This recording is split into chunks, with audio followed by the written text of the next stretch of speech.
Good evening, everyone. No Dick Irvin um, introduction today. That tells you how on the ball I am here, right? Just 1 second here. I got to plug something in. I was late getting some stats here today, so my apologies for this. We'll get the better microphone going here. There. Oh, doesn't want to fit in. Just hang on. Okay, what's going on here?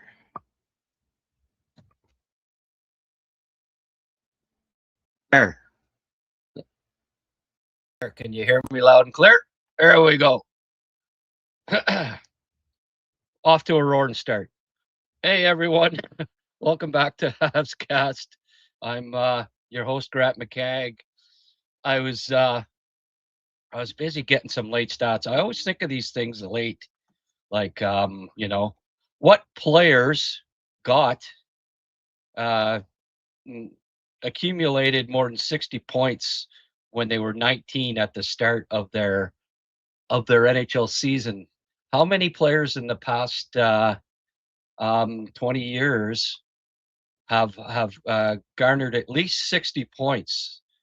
I mean, Demidov did it last year, right? And that's a focus. That's the main focus. The main topic for today is how many points will Ivan Demidov score this season?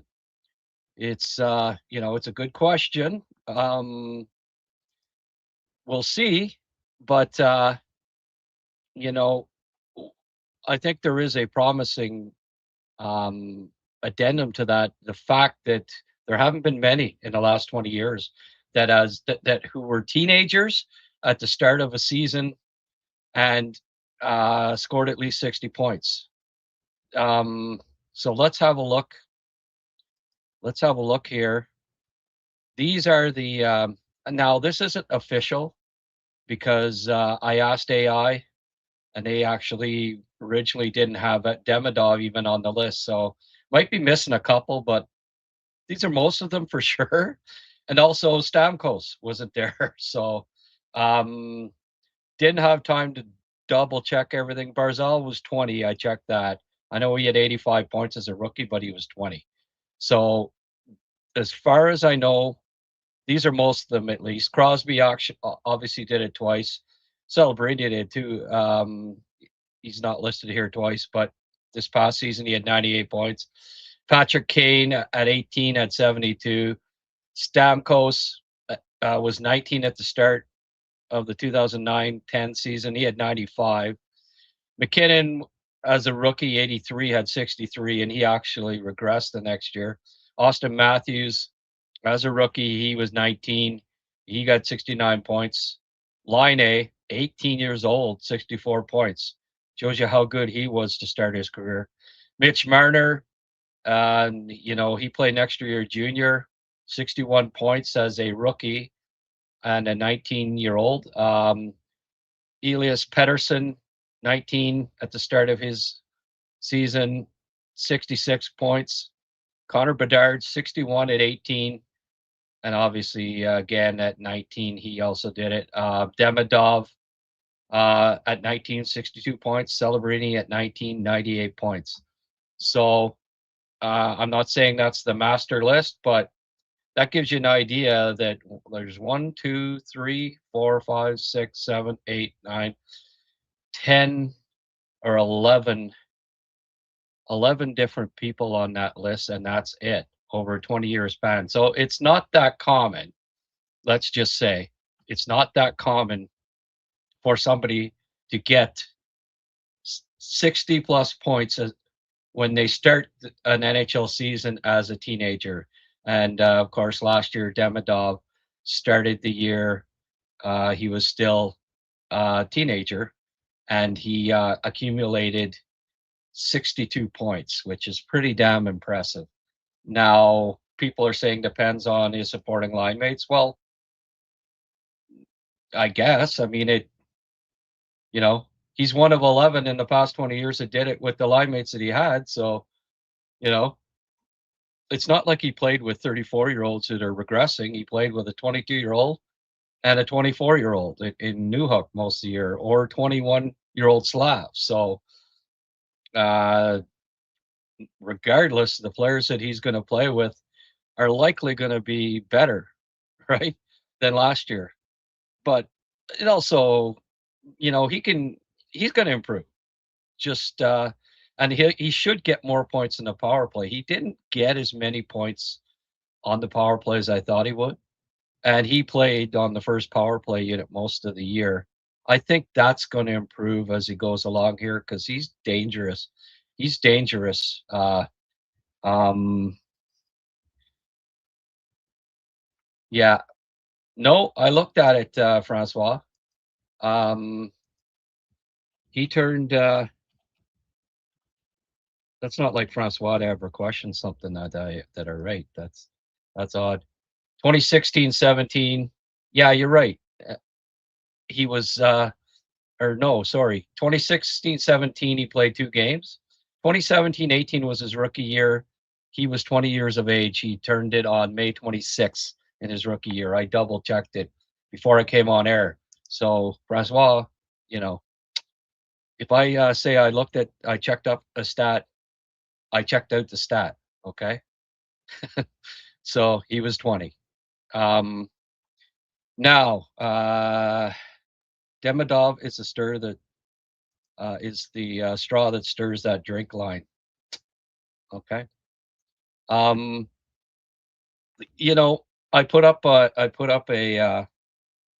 poll. It's on. You can see it on HabsCast podcast. It's on X, Twitter, whatever you want to call it. I put up a poll every day at noon now. Check it out. And hey, if you don't mind, subscribe to HabsCast. Right? We've had we've had 1,000 people vote in the last 3 days, and 2 people took the time to subscribe to the actual account. So if you can, subscribe to HabsCast. Let's get, and I'll follow you back. So is that a deal? I think so. Here was the poll. All right. If Ivan Demidov plays 80 plus games, how many points will he score in his second NHL season? 50 to 55 to 69, 70 to 79, 80 to 89, or 90 plus. Give us your thoughts on that and tell us why. Okay. Don't think it depends a little bit on who his teammates, line mates are, but we have a fair idea. You know, like I don't think it completely. It depends more on Demidov than anything. So, what do you think?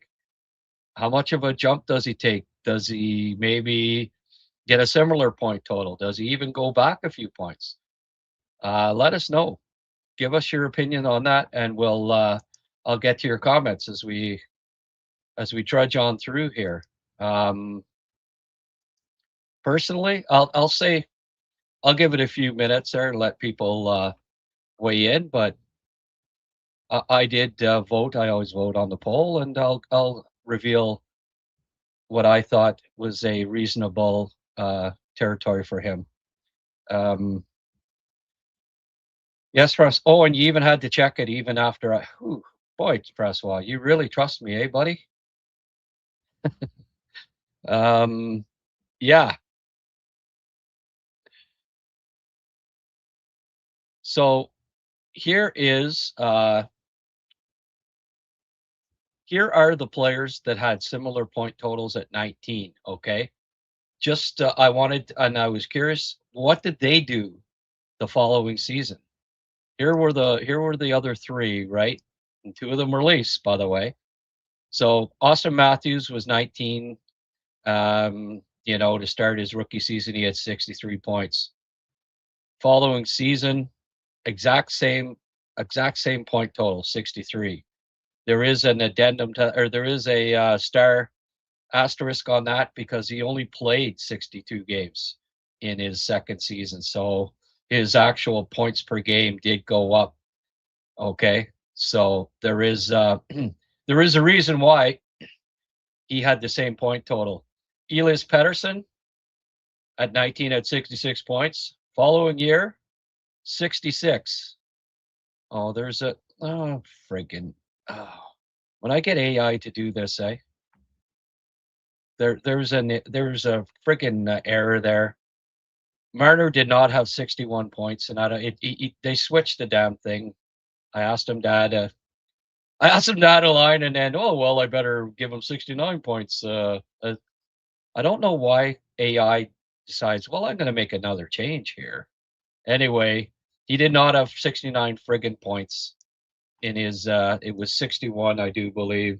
Apologies for that. Again, I should not be doing this in a rush at the end. He had 61 at 19, and then 69 points in the following season as a 20-year-old. So I think that's the interesting thing about this is not a huge increase, right?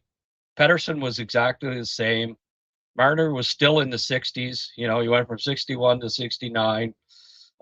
Matthews, same amount of points, but mind you, he missed about 20 games. So when you look at it in that sense, don't be surprised if there's not a huge jump with Demidov here in his second season.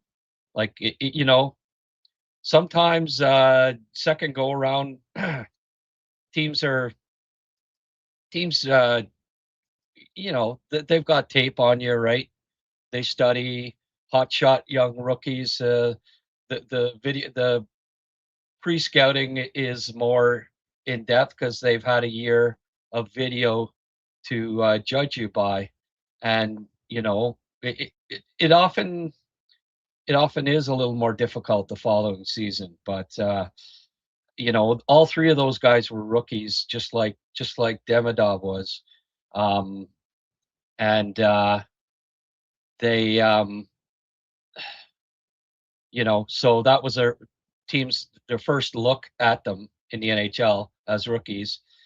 Second year, checked a little tighter, maybe had a few more of their tendencies down pat, and they didn't, you know, they didn't make a jump in scoring the following season. Now, will that be the case with Demidov? We'll see. We'll see. You know, I put can he get 90 points? Probably not. I would think high end expectations are probably somewhere in the 80 to 89 point range. I think that would be as much as you could expect from him this year. Mind you, they play two more games, right?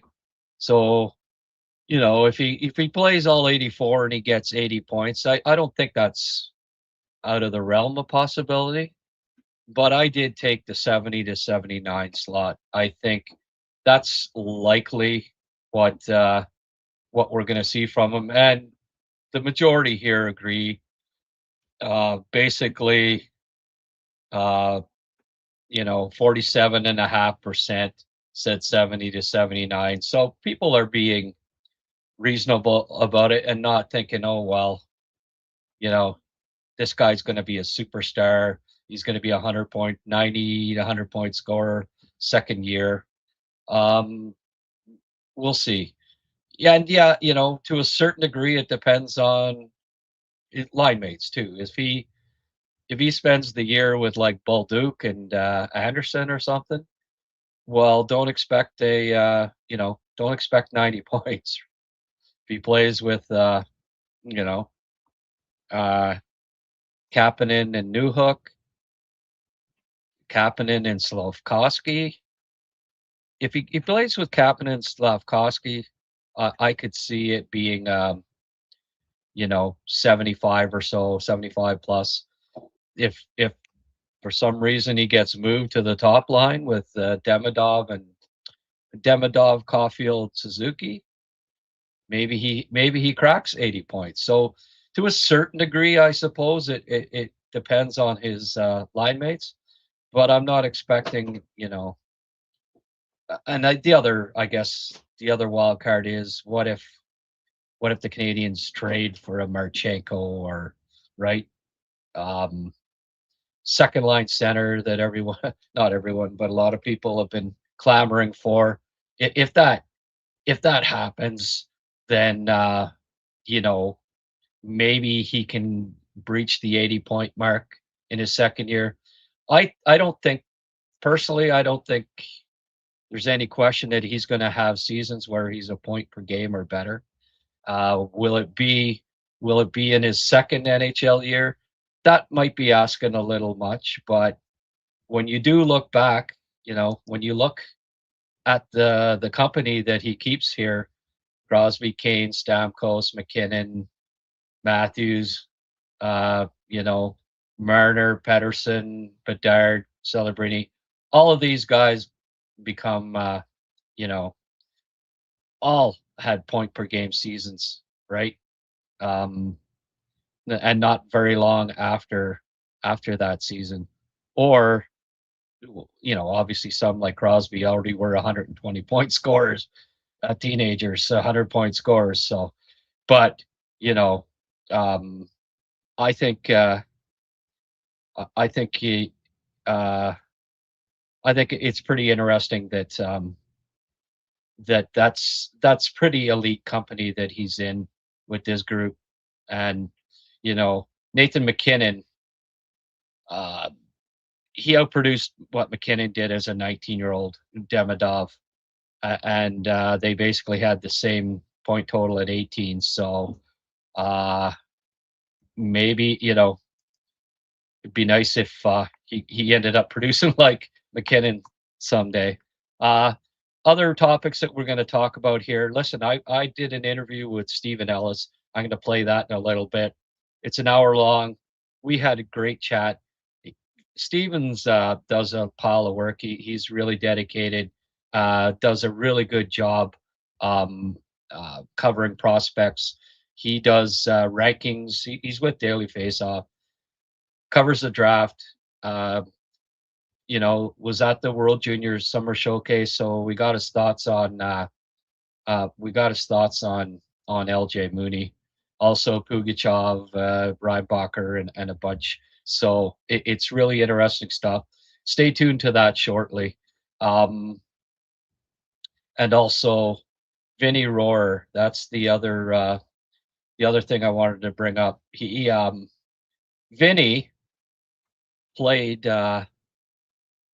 signed a contract with Zug apparently for 3 years in the Swiss league, and if he doesn't make the Canadians, then he will. It looks like he'll be going back to the Swiss league.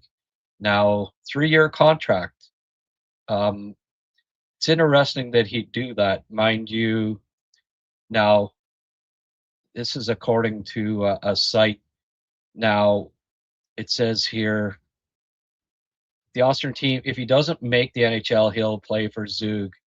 And according to reports published in German-speaking um, uh, publication, our website, he turned down offers apparently from Davos and the SC and Zurich over the weekend before signing with Zug. Look, he's going to get more ice time there. I think he probably thought, well, hey, I was third line. I'd like to play first line or second line at worst. And Zug, he'll likely get that chance, but um, it apparently, according to the website, Zug had the best financial offer. You can't blame the kid. I mean, if he goes to Laval, he makes what? Not not nearly as much money as he probably make. Like 100,000 in the AHL, or likely quarter million to half million to play in the Swiss league. So why not, um, you know, why not bank on yourself here? If you don't make the halves, still make triple, quadruple what you were making playing in the AHL. I personally don't like it from a development standpoint, but I also think it, you know, it does pressure Montreal, and it's funny. I had him as the yesterday. We did Rick and I did a show in the morning, our summer brunch, Sunday summer brunch show, and Rick Springhetti. I mentioned that I thought that Rohr could be the surprise at camp and push for a spot. Well, um, the fact that if he doesn't make Montreal, he's likely going to go back to Switzerland. Well, maybe that increases his chances of if he impresses in camp, it might sway them. Say, okay, well, he's not going to Laval. This way, we keep him in North America. Let's at the very least give him a look at the start of the year and see how he looks. Who was it a couple of years ago? Was it Norlinder? That there was a similar kind of deal with him, right? That if he didn't make the team, then he'd go back to Sweden. Well, he started the year with the big club, right? Um, I mean, I prefer that he was developing in North America, but he has shown, and he did come over last year, but he has shown that he can play the North American style. So I'm not too worried about him having to adapt to North America if he goes back to Europe to play another year. Uh, anyway, it's a very interesting development. Um, I think he has it. This only increases his chances a little bit more of perhaps getting a look to start the year. He could be that 13th guy. I kind of I have him in the mix going before this happens, so I think it only maybe increases the odds, and he'll be inspired, right? Which would he rather do, play in the NHL or play in the Swiss league? Well, like any young player, you know. I mean, he came over to North America when he was 16 to play, so his his goal at the end of the day is to play in the NHL. So um, he'll be motivated, right? He'll be motivated to make the team. And stated yesterday, talking with Rick, I think Marty's gonna, you know, especially if they give him a long look. And look, with there being split squads right up to the final game of the preseason this year, um, you, every prospect that there'll be 40 players that are getting a long look right to the end of training camp, not being cut after one exhibition game or after 1 week or after a couple of days. They you know there'll be 20 players cut right at the end of camp because they need these split squads, right? Split squad game, you need 40 players, so he'll get a long look. A lot of a lot of prospects will, but I wouldn't be surprised if the coaches say, "Oh, look what we've got on our hands here. This guy, you know, he's good enough away from the puck right now to not hurt you in an NHL game. He's certainly competitive enough, and he's fast enough and skilled enough, I think, to not to hurt you if he were to dress a few NHL games, maybe get a look at the start of the year. It's just another, you keep him around 13th forward, stays here a month, plays the odd game. If he looks good, you know, who knows? It's a possibility. But I also think they may look at a Kandata or someone like that and say, okay, we want you as the spare forward. We don't want a young player sitting in the stands too much, right? And Vinny Rohrer obviously is still a very young player, and he's best served playing regularly. So anyway, maybe he's a year away, probably is, but I think this may only enhance his chances of getting a look at the start of the year with the big club if the Canadians decide, hey, we'd rather he be around here and soaking in you know the North American atmosphere a little bit more here at the start of the year, the NHL atmosphere, before sending them back over to play in Europe again. It's an option they have now as a counter option to him signing this deal and then being loaned, because that's what they do, right? He's under NHL contract now. The Habs would loan him to Zug for the year if they decide, okay, he's not going to play for us in the NHL. So that was interesting. Also, Maximilian Zuber signed a two-way contract there today. Big defenseman. I did a couple of weeks ago. I did a scouting video on him that I posted. Um, he's a he will help Laval. Big kid, um, half decent defense. He got some offensive upside actually. Will produce some points. I would imagine in the AHL this year, and be a decent addition to the Laval Rockets. So he signed today. Arbor still not signed. Don't know what all's going on there, but he's still not under contract. So we will see. All right, let's get to some of your um,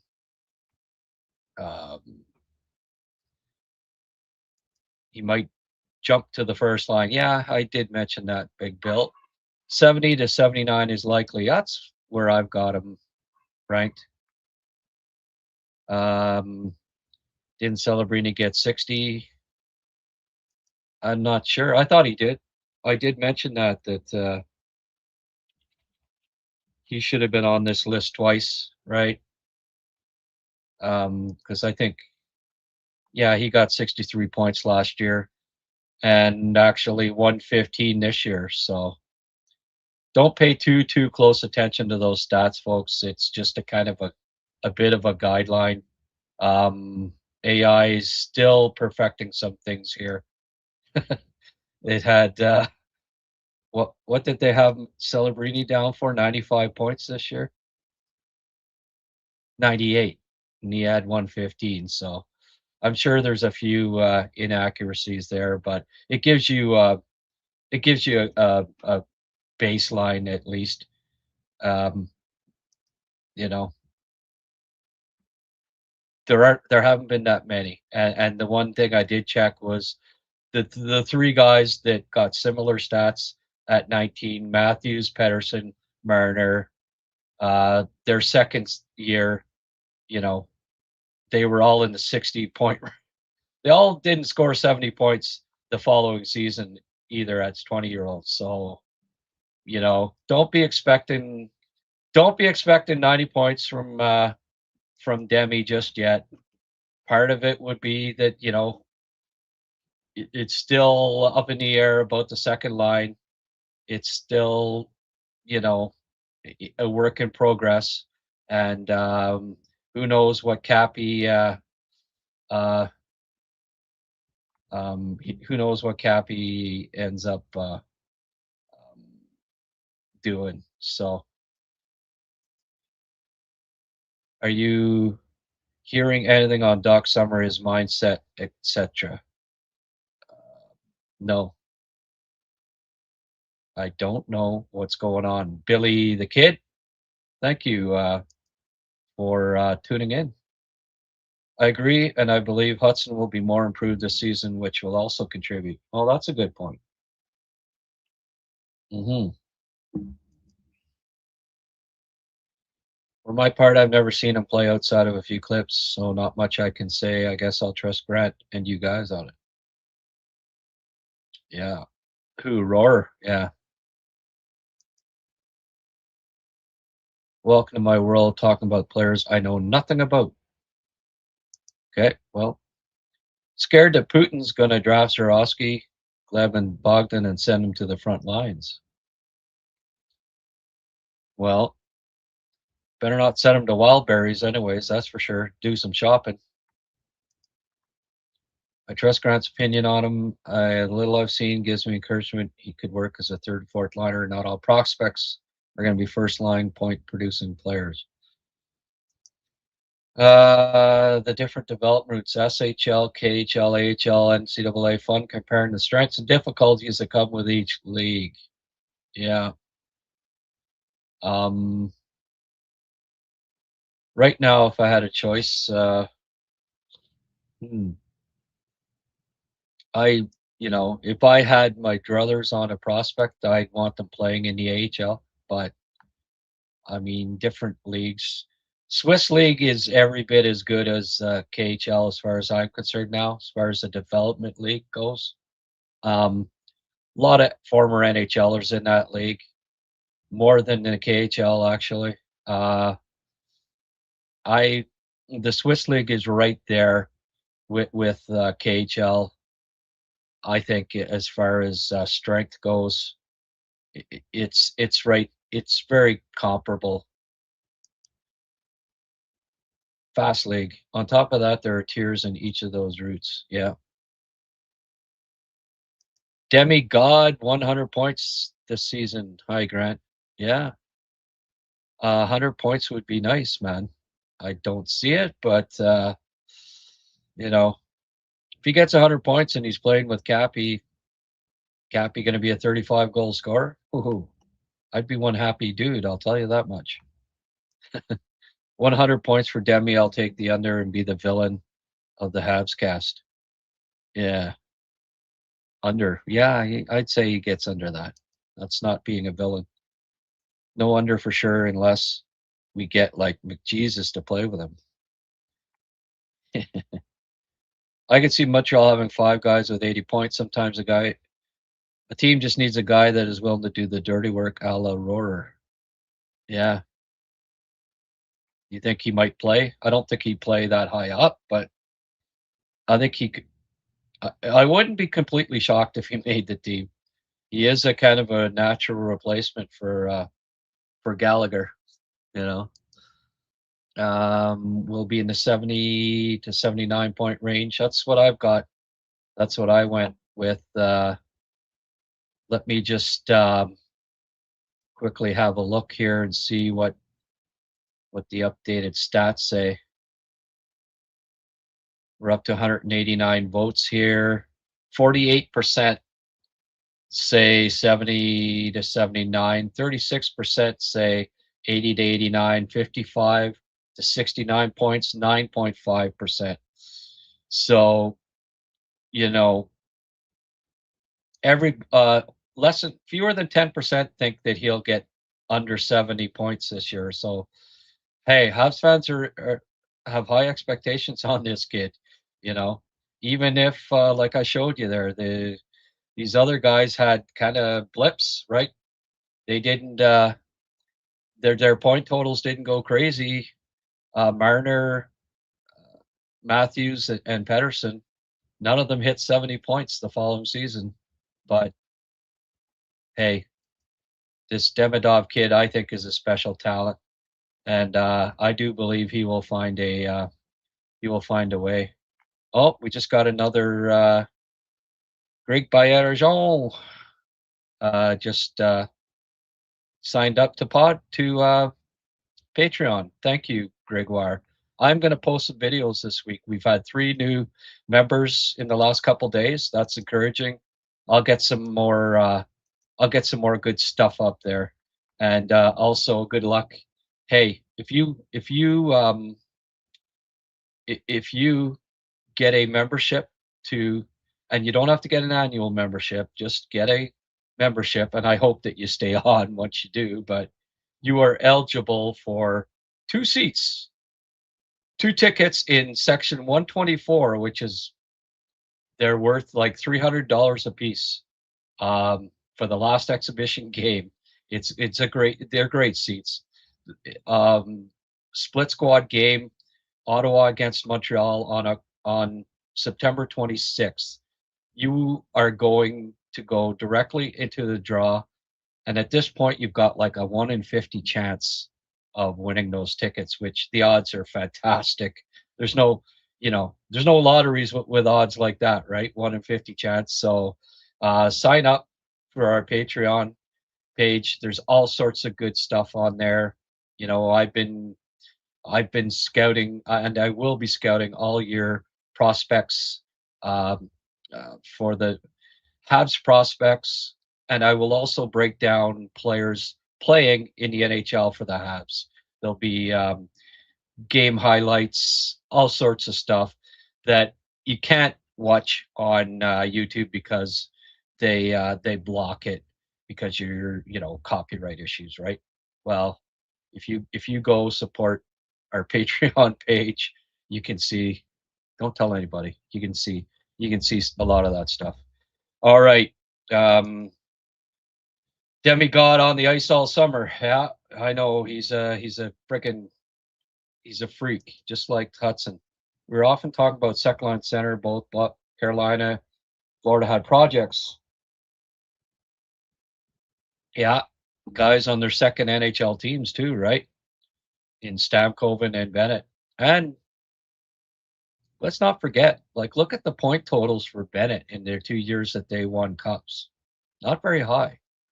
Look at the point totals. Cirelli had 30 points as a second line center one of those years in Tampa. He missed some games, but 30 some points.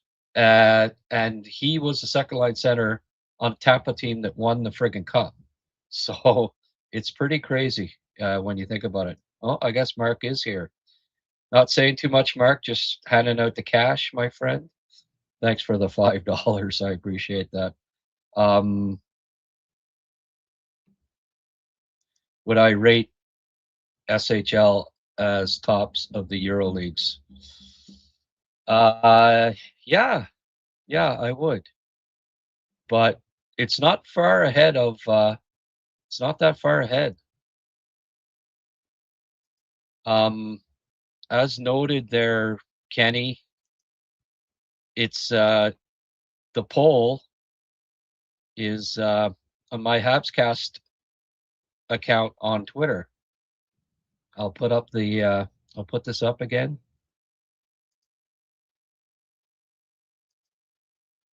You can see up at the top there where it says HabsCast, at HabsCast podcast. I mean, if you just punch in HabsCast in the search engine on Twitter, it should pop right up, and it's HabsCast podcast. It'll be pinned right there to the top of my account, and follow me if you don't mind.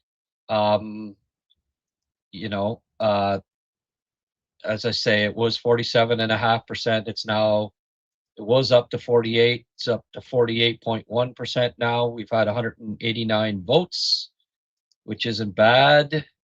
I post these every day. I'm putting up a poll on. I'm trying to get the HabsCast account rolling here. We don't have many followers yet, so I'm going to put up a daily poll, and that's just the latest. If you go scroll down, you'll see other polls that I've been putting up every day.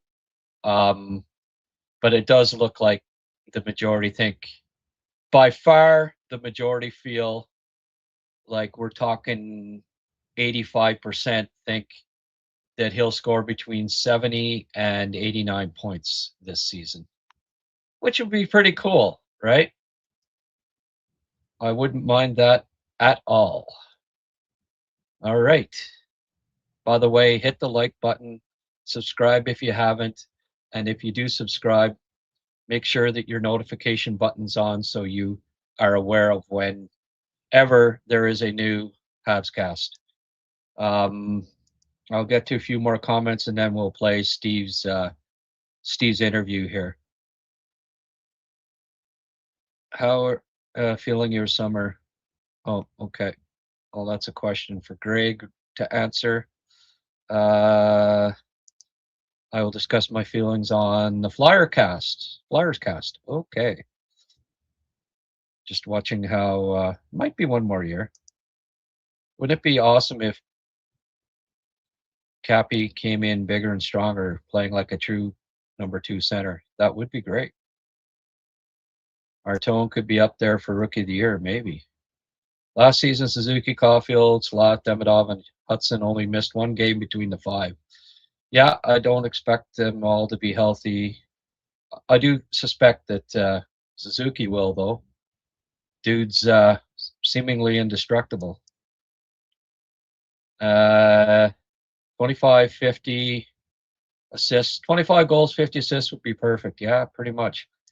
Billy the Kid, Josh Manson. Yeah.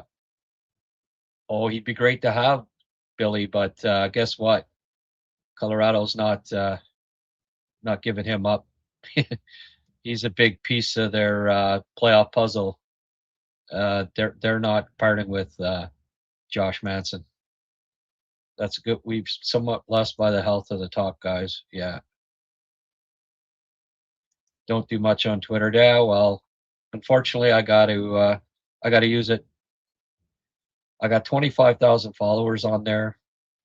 It's kind of it's a must use tool for me. So, if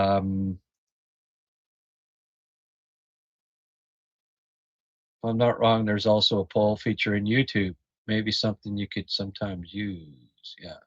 Well, again, they're all connected here, and I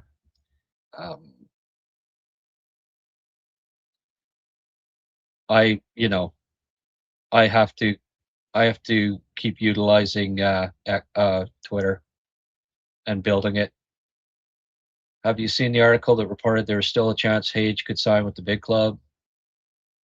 I did not, and I don't know. I can't see it happening. I think there's internal reasons we don't know about why he's going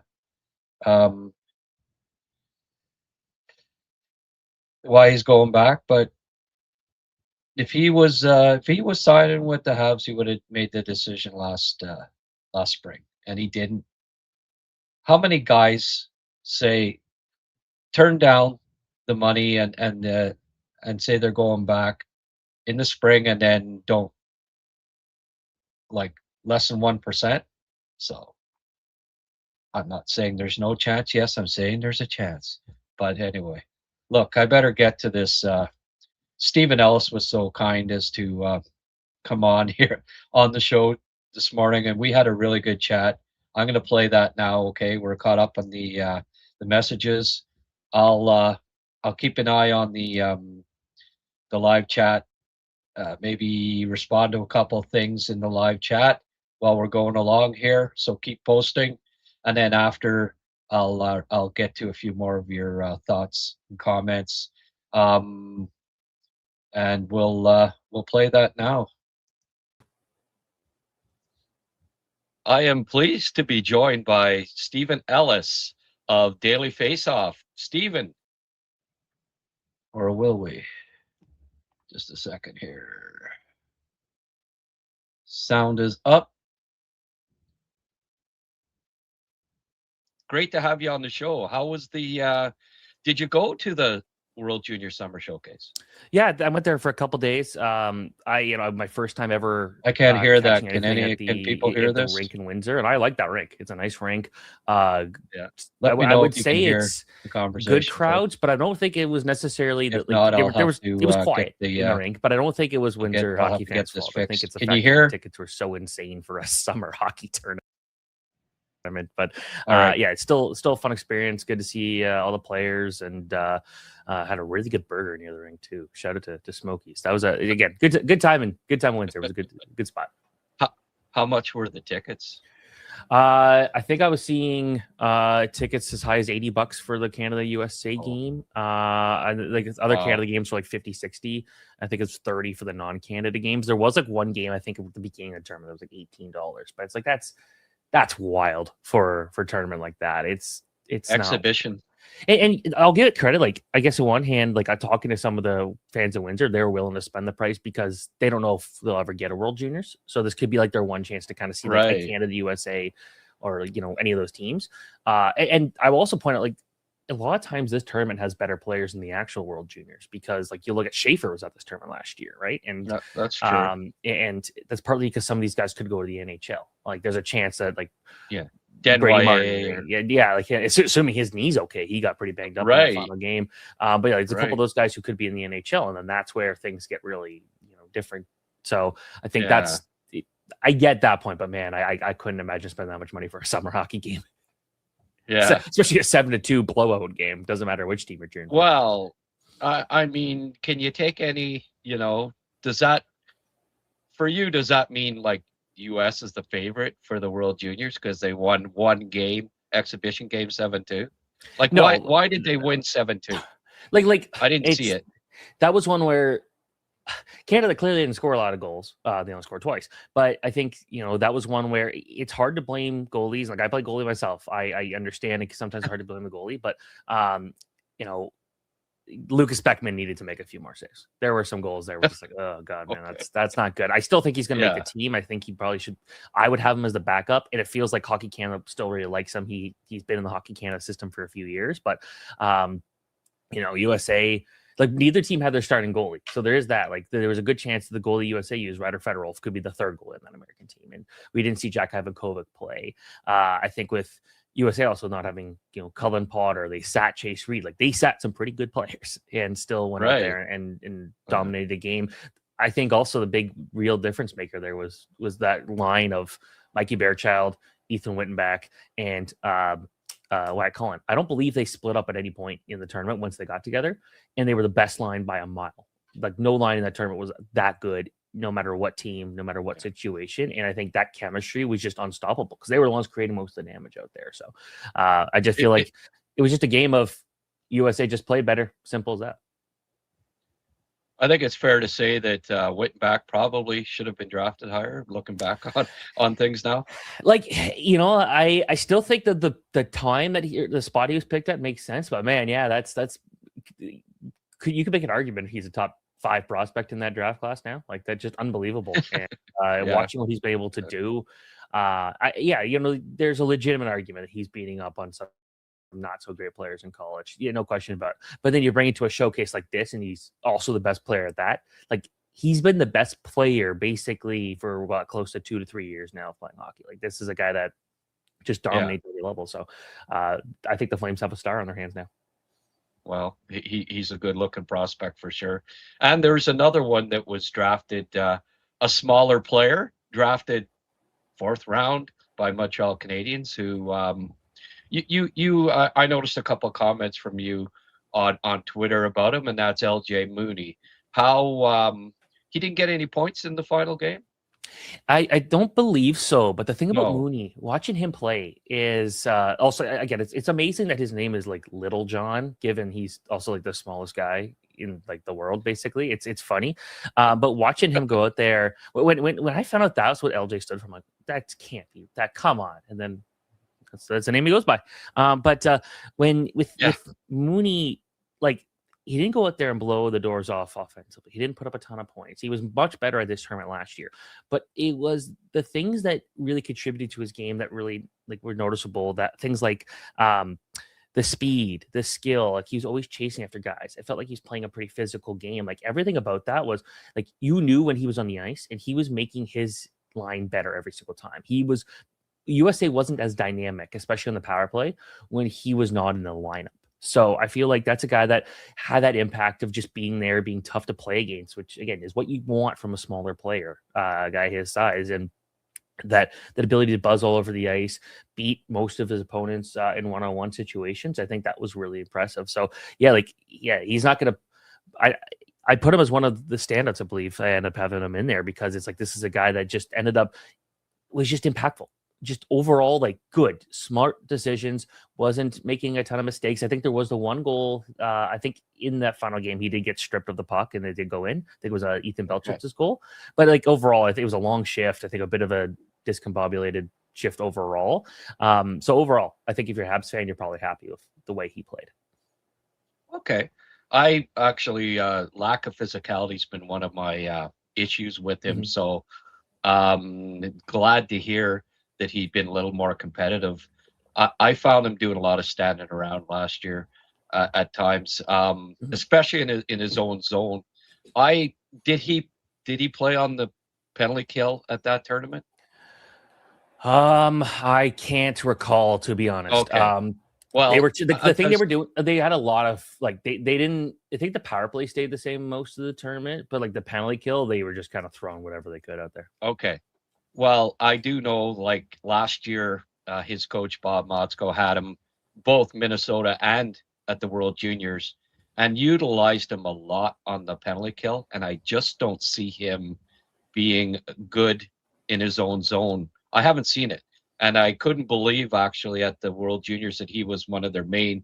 He was the second most utilized forward on the PK at the World Juniors, when there was guys like Cole McKinney there, who in my opinion is a lot better defensive hockey player. And I just if Mooney got a lot of points shorthanded, but he got one. He did not score a goal last year shorthanded, and he got one shorthanded assist, and he was almost giving up 10 goals against on the PK per 60, which is the highest that I've ever. I calculate these things, and it's the highest I've ever seen. And it was puzzling to me why Bob Motzko thought that he was a 5'7" guy that's not getting points on shorthanded, that's not very good defensively, in my opinion, and just can't handle size. Why he thought that he was a premium penalty killer. Yeah, like that's he doesn't have the build of a penalty killer, right? Like that's the guy. And no. I thought there were points where actually the main World Juniors, I thought he was. I liked some of the efforts, but again, it's not consistent necessarily. I do feel like watching him in Windsor, it felt like this is a guy that maybe took to heart, like, hey, I got to be a bit more competitive. I need to go out there and be a tougher player to play against. I'm not saying he was going out there and knocking dudes down. Obviously, he wasn't going out there and doing a ton. Like, but it felt like just the way he was kind of injecting, like, okay, I got to move, I got to start attacking was good. There were some lazy moments, and I think, you know, there was definitely some questions marks about some of the decisions he was making in his own zone. But again, that being said, I feel like he was still like, I feel like the positive impact was significantly higher. And that's, I guess, what you're looking for. It is a summer tournament. You got to, I know one person asked if I would put him higher in my draft rankings based off the way he's playing the summer showcase. It's like, absolutely not. You don't do that because of a tournament in July and August where good majority of the players aren't playing. But yeah. Well, or just like a development camp, he was good. Right. Yeah. And this was 4-on-4 scrimmage with split squads of prospects. No contact, basically. No contact, and not one defenseman that, you know, there's a chance none of them ever play for the Montreal Canadiens. And, you know, there were people hyping him up after that. And I just like, slow down. This is July. It's, you know, it's a scrimmage 4-on-4. LJ Mooney's supposed to look good 4-on-4 because, you know, speed is his main asset, and when there's fewer players on the ice, he's going to be noticeable, right? His goal that he did score was close to the net, and that's something. Another one of the things that I think he needs to work on is not being so perimeter in the offensive zone.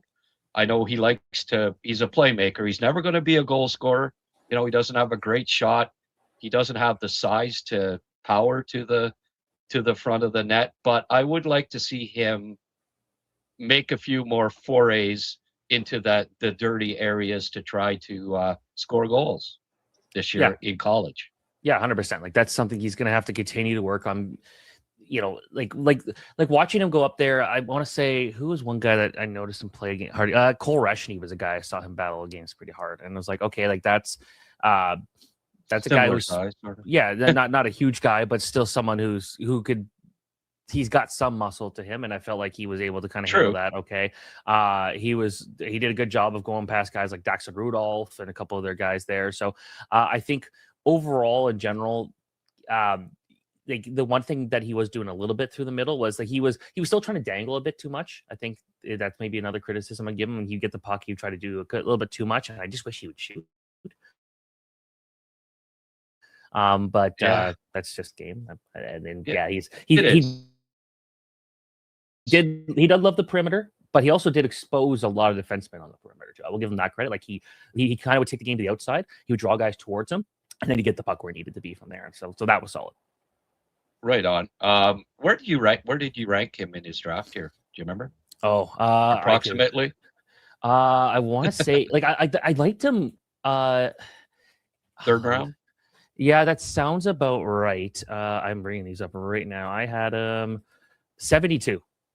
So okay. Yeah, third round. So like, and I had him around Adam Banach, another tiny puny guy, but then also behind David Bedkowski, who is like massive and very different type of player. So I think with I'm still betting high on Mooney's skill, but at the same time, when you're looking at 72, you're looking at a lot of these guys will never touch the NHL anyway. So right. There's that.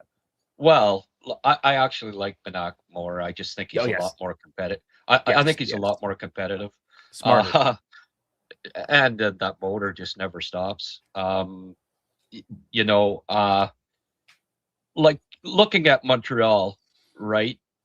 A player like, I think, with Hage and Jarosky, Kapanen looking like he could maybe be a top 6 guy.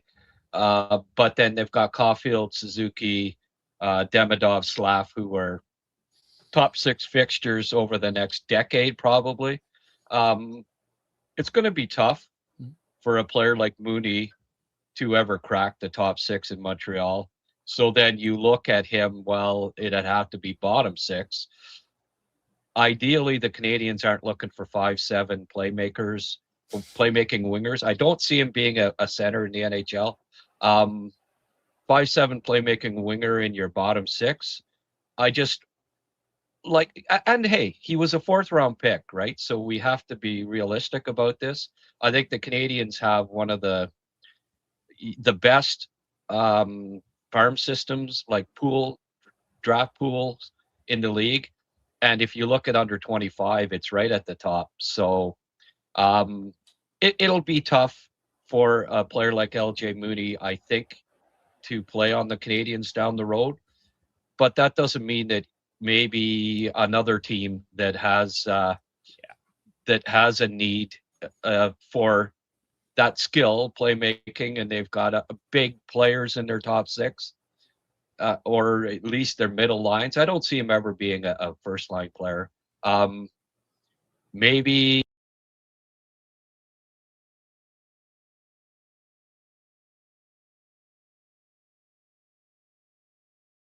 he becomes a trade asset down the road for the Canadians. Yeah, 100%. Like that's the thing. Like you look at some of the smaller guys that, maybe a guy like Sean Farrell and a guy like Joshua Wall. Those were guys who you could see the skill, you could see what they're able to do. Well, I guess was not the smallest, but he was still a guy that like maybe relied a bit too much on certain elements of his game, wasn't fully rounded and wasn't able to make it work. But maybe Sean Farrell's a better example. A guy that great in college, couldn't really find a role in the NHL. I think there is an argument that could happen to Mooney, but with Mooney, again, like you're not just developing these guys to be just good for your team. Like you are looking to maybe trade a few of these guys away. Like you said, like that's still very valuable. And I still think Mooney, I think he's going to be an NHL player. Is he going to be a guy that plays, 700 games in the NHL? Probably not. But could he be a guy that maybe fits in a third line role on some teams where they might prioritize a bit more skill and say we don't need as many tough guys out there and you're gonna be fine? Sure, maybe. But yeah, that's a guy that I think it could be an interesting asset because no one's going to deny the lack of skill there. And I think if you're one team that's looking at him, try and connect him and Logan Cooley together. Go to Utah, the cousins, obviously they're close. They grew up as neighbors together. Like try and see what happens there. Right. But yeah, I think I like you said, yeah, it's either if he makes NHL with the Montreal Canadiens, awesome. If he's a trade asset, awesome. You're still probably bringing in something you like in a deal involving LJ Mooney. And Utah's got a lot of trees, a lot of big guys too, right? They could afford to bring in a smaller guy that brings a little skill. They don't need to only have 6 foot. Like right. I love that the guy that they ended up getting this year was like, okay, you have all these big guys. Hey, maybe you could go a bit high on skill. They instead picked the chaos conductor and Ethan Belchitz at 6'5" and like 200 and whatever pounds he is. It's like, okay, so you still went big here. So Utah's funny. They're called the Mammoth because they keep drafting them, not because they're not for any other reason. Daniel Boot, and on and on. Like they have Krause and anyways, lots of size there. Looks like in the pipeline and on the big team, but you look at like a Rocco Grimaldi. I don't know if you recall him in his. Were you okay? I don't know how old you are. Not in his draft year. No, not in his draft. Okay. I've seen enough of him. He's a world championship legend for what he did with the USA a few years ago. I mean, U17s, he had 14 points in 6 games, and then was fantastic at the.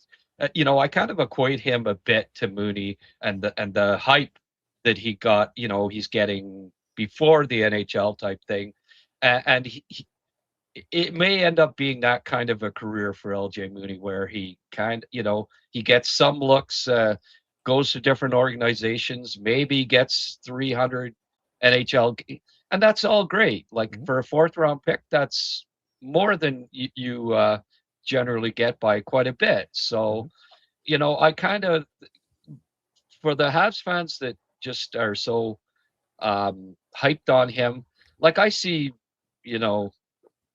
I've got a Facebook page and I'll see a projected future lineup, and they've got Mooney ahead of Kapanen and things like that, where you just, no, it's not gonna, that's not realistic, right? Like that Kapanen would be a 4th line winger and LJ Mooney would be in your top 9 or even top 6. And it just, you have to look at team needs and because Montreal just can't have, a plethora of guys under 5'8" playing on the team. Like they've already got one in Cole Caulfield.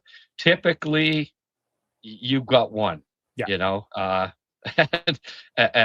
there's reasons for that. You look at the NHL playoffs, there aren't too many, Carolina had one, right? Logan Stankoven under 5'9" or whatever, but that's a special undersized player with his competitive, LJ Mooney is not the next Logan Stankoven. Let's just, they're different type players. Yeah, like the small guys that make it work, like that's the exception, not the rule. Like a guy like Lane Hudson doing the stuff he did, like I had him as a top 10 prospect in his draft year because I truly believed in the way he thought the game and his skating. But that's like at the same time, like, was I fully confident in that? No, not at all. I think that's a guy like that. There's a reason you don't see guys, drafted 5'8", 5'9", 5'10" as a defenseman that make it work. It's just something that those guys have to either be the greatest skater of all time. Like Zach Jones is a guy that like his skating held him back, but he was very skilled. And he's a smaller guy, I think 5'10" or whatever. And, so like when you see someone like Hudson, that's again, exception, not the rule. Like Xavier Villeneuve, a lot of comparisons to Lane Hudson, but a lot of scouts will point out like he's not anywhere as good. No, not at all. Especially defensively. Yeah. Defensively leaves a lot to be desired there, and I think that's something where like so these smaller guys, it's not that people or teams are just writing them off because okay, they're small, we're not going to give them a chance. It's like there are small guys that have made it through, like Cole Caulfield. There just aren't many of them. Because it's just a hard league to produce in, and when you're getting shoved around as easily as they could be, that's tough. Yeah, and with that in mind, both of us had Pugachyov ranked lower than where he was taken. Montreal moved up to get him in the 1st round, based on at the time. I mean, I liked Ignatavicius more, just for an instance, and I thought. He's a good fit, right? He brings size. He's a bull out there. He's going to be very effective, I think, physically in the league. And I think he's got a little more skill than Pugachyov. But I mean, that's in video scouting and 18-year-olds, 17-year-olds, and I could be wrong, but the more I thought about it, the more I looked at the tape on Pugachyov. Like he's really smart defensively, really good away from the puck, and he's got a means, like he finishes every check. I think the Canadians had a real need for that. When you look at Montreal's, and I mentioned it with Mooney, right? The 4 guys that aren't going to be supplanted in the top 6, that's fair to say. Then you've got Hage coming, You've got Jurowski. You got Kapanen in that mix. Maybe Bolduc. Maybe, a couple other guys. Doc, if he ever reaches his potential, and that's running out quickly. The injuries pretty well curtailed him. But I think the Canadiens looked at it. Do you think at 26 overall, if you were to look back at your list and who was left, that there were guys that legitimately are better than Hayes, Jurowski, Kapanen, etc., that would have been better picks because they are better players than those guys, and they stood a good chance of winning a top 6 spot on the Canadiens down the road? No, I think, especially with this past draft, you look at it and it's like there was a lot of variation in both public and private draft lists kind of around where the Habs are picking. I'm honestly surprised they kept the pick. I thought they were going to see a trade and see what happens there, because there was a drop off, at a certain point there. Yep. But you can make an argument. You look at the guys that were getting after him, and it's like, okay, Sokolovsky, I'm not a huge fan. Marcus Nordmark, that's a guy I'd be staying away from. He's inconsistent, extremely inconsistent. Pepperinen, I'm not a fan of. Hextall, this is a guy that's invisible 5-on-5, just does nothing at 5-on-5 whatsoever. Tommy Boyle, okay, I could see that, but did the Canadiens need another undersized defenseman in the system? Maybe not. Jackson Cover, nope, would not have taken him. I like Chase Harrington, but Chase Harrington's like a fourth-line player. That's the type of role he is. Ignatavicius is another one where he's probably more of a depth guy. But I think when you look at a guy like Pugachyov, you mentioned he's got this mean streak. He could go out there and be tough. And maybe at 26, it's not going to be exciting to pick a guy who probably projects at best as maybe a third line player. But if he could be a very good third line player, then you're probably happy in the end. You're not getting the days of finding a star first line quality player around that range. Those days are going away because scouting is getting better. It's easier to find a lot more resources, and NHL scouts are also a lot more open to just finding out from people online. Hey, what's going on with this guy? They're more open to just not just be in their own circles. They're branching out, and this type of information these guys continue to get better. So, if you can get a guy who could be an effective NHL player at 26, you're probably still very happy. And that's with him. He's a good skater for his size, a very good skater. He's very physical. He's tough to play against. With the puck, I don't really love his game. But then you also look at Russia and you look at the MHL, the KHL, the VHL. Those numbers can be so deceiving. More so for goalies, because you'll see a goalie this guy's got a .931 save percentage. He's great. And he might be the 27th best save percentage in that league. That's the thing about Russian hockey in general. It could be a bit all over the place and very hard to project in a lot of cases. But I trust Montreal's scouting department out. The guys and the work they're doing out in Europe in particular, they've been really aggressive out there. I feel like they're going to make a ton of good picks. Zarovsky last year has turned out to be a really solid value pick for them, and that's a guy that not a lot of teams had super high. Some of them did. Not everyone did. And I think that's one that's going to really pay off for Montreal. So I will trust them on this one here, but I wouldn't expect more than maybe a third line player and more likely, I think, a good fourth line player. Right. And that's what I see too. But again, and you ran down those players. I don't see any of them being better than Hage for sure, right? Well, here's one I'll mention, Marcus Ruck. That's a name of a lot of people are why couldn't we get the Ruck twins? Well, obviously Montreal probably couldn't with their picks anyways, but why not take a chance on the guy who was the top, player in the CHL offensively this year? Well, you noticed that Hockey Canada didn't bring him to the camp, and then Skater. There's that, and then I asked a couple people when I was doing my Pittsburgh Penguins prospect rankings, how would you rank, where would you put Ruck in it? And everybody asked didn't have Ruck in the top 10. And the Penguins don't exactly have this dynamite prospect pool. So no, they don't.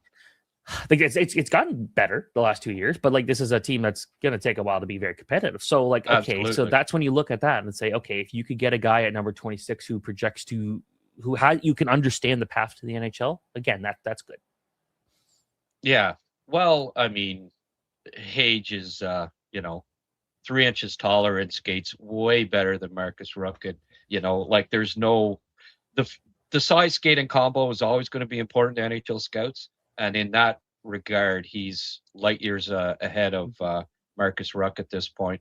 Although, I mean, I love the Ruck twins' creativity and stuff, but I also think they almost had to be a package. Yes. It just because they feed off each other so well, just like the Sedin twins did. No, they're not the next Sedins, but it was. I thought it might be Calgary that ended up just based on where their picks were.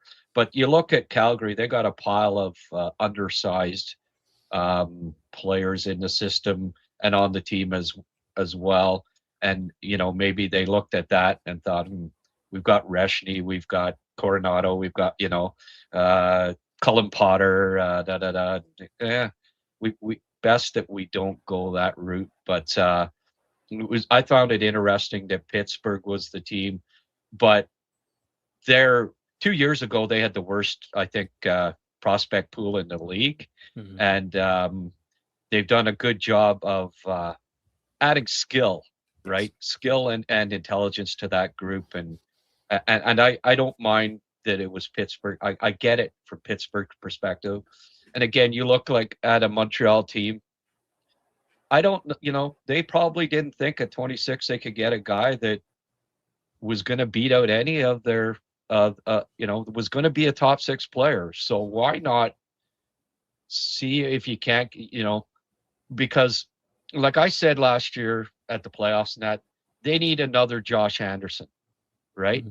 They need that type of player. And I see Pugachyov, not a great stick handler, not the vision, not a playmaker supreme, but up and down that wing, big, finishes checks, decent shot, can score a few goals probably.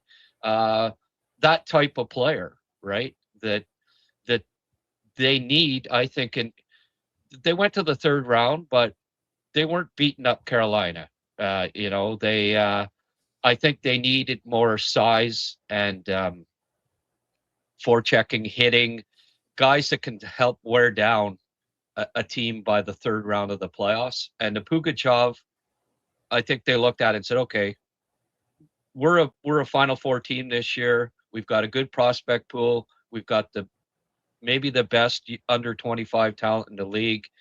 Why not get a player that we think can be a good bottom 6 player, effective bottom 6 player that helps balance out our lineup? Yeah, and given like their next pick was 57th, like that's something where that's the odds of getting a guy that could be impactful there is tougher. So you don't want to take a swing on somebody that's not going to work. But like Pugachyov, he's the type of guy that I feel pretty confident. Well, when he comes over, he'll have a high floor. He'll play in the preseason. He'll fight someone in his first game. He'll throw a massive hit on somebody, and the fan base is going to fall in love with him, and they're all going to beg him to stay in the NHL. And maybe he'll need some time in the AHL, but he's end up going to. I think there's a guy there that's going to be a long time NHL player.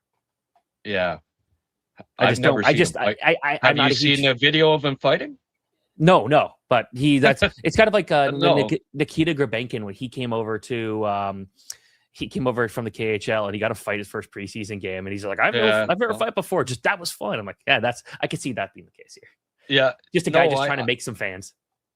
I'm just curious whether, I mean, did you see the quote that he had about Tom Wilson?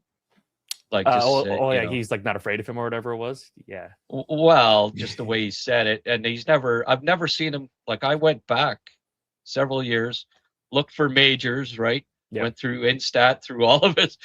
I've never seen a fight from him. So that doesn't mean he can't. I mean, he's certainly got the makeup to be a fighter. I don't think Zadorov had a pile of fights before, either before he was 18, 19 years of age, but he can handle himself pretty well. Mind you, he's 6'6", but yeah.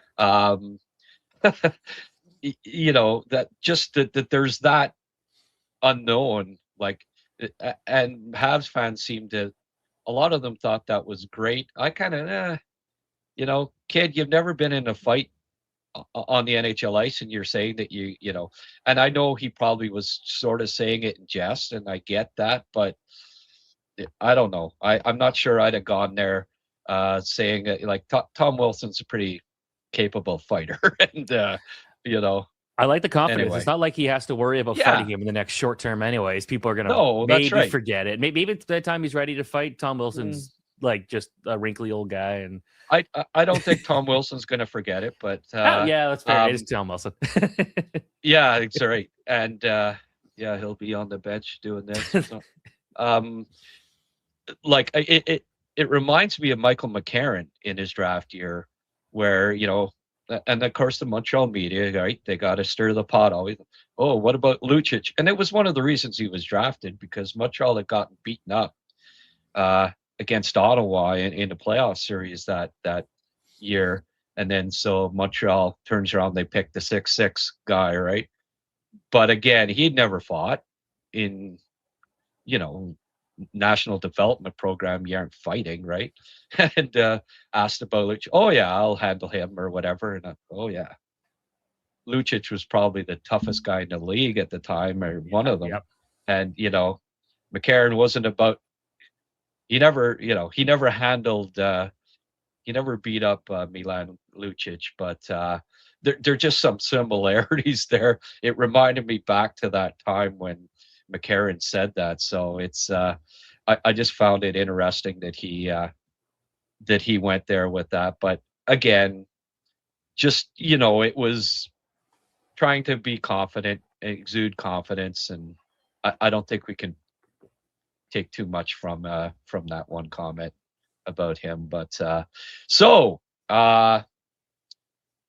Canada, state of hockey in you know, in the development system. I saw all sorts of, you know, Twitter, Stephen, the overreaction from a couple of games. Like here was the Hlinka. Well, Canada lost 7-2 in the final of the World Junior Showcase. And then in the final pre-game warm-up against Czechs, of all teams, Canada loses 6-0 in Hlinka. 13-2, they're outscored, and the panic button's being hit. Got to fire Salmon and Miller. You know, clean house at the top. Is that how you look at it, Steve? So, you look at the last couple of years of the junior program. Obviously, the World Junior team has had its issues, and you don't want to make excuses for them, but they have been impacted by the lack of NHL, or the guys going to the NHL the last couple of years. Like last year, they could have had Schaefer and Macklin Celebrini on their World Junior team. Like that's a tough hole to really make up for. And Sam Dickinson would have been huge too. And then you look at the U18 level. They won multiple golds last year. They fell flat, but they had won multiple goals. I also think, part of it was just some really poor decision making in their own zone. But Canada at one point looked like the team to beat in the U18s again last year. And then the Hlinka Gretzky, that was outstanding run. And then they just ran into an American team that just played their best game of the tournament. And I think, again, you don't want to make excuses for them, but that's part of what happens when you play in a tournament. Like, Canada's not going to be able to roll over teams anymore. Like, I don't think it's necessarily that Canada's program's gotten worse. I think everyone else is just catching up, and that's a good thing. The fact is, like, you look at Canada, I think it's the last 2 or 3 years of the U17 World Challenge, Canada's swept the 2 spots in the final. Like, that's a good sign for Canada's development. And you look at what they've been able to do with the Hlinka, like in the U18s. Yeah, they lost this pre-tournament game for sure. Yeah, it's not ideal to lose 6-0. The game wasn't broadcasted. I wasn't there. Based off pictures, not many people were there. So I don't know the context of how terrible they play.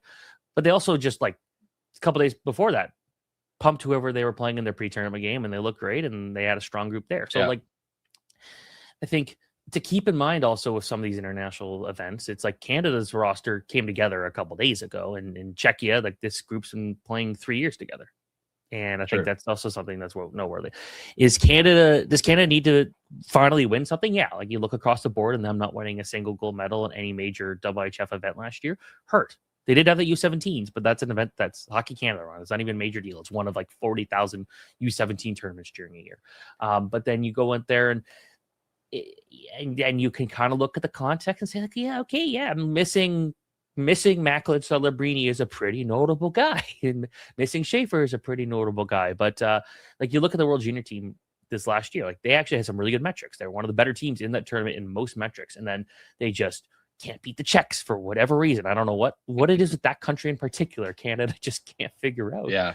But so like I think it's just something where in single game elimination situations like the World Juniors, sometimes things will fall apart. But I don't think that necessarily means that this is a program that's falling apart because, you know, again, there's a lot of stats to show that they can dominate tournaments. They just need to start dominating the parts that really matter. And that's something that the fans are going to be really upset about. And when they can't win gold at these things. And I think that's something Hockey Canada does need to figure out. It's a bad look at this point. In speaking with an NHL scouting friend of mine yesterday, you know, I asked him about, he was at the World Junior Showcase, and he mentioned that he thought Karels, Verhoff, and Rudolph were very average in that tournament, and he probably expected them to be at least a little above average. Now, you know, they were just drafted, so you know, you're playing against a lot of 19-year-olds and good ones, and sometimes, like, I think they'll be better at Christmas time, and I also think, well, okay, so those are three guys that you're really kind of counting on, and if they were average, it's just that's not how it's going to be over a 7-game tournament this coming Christmas. They'll likely not all struggle, right?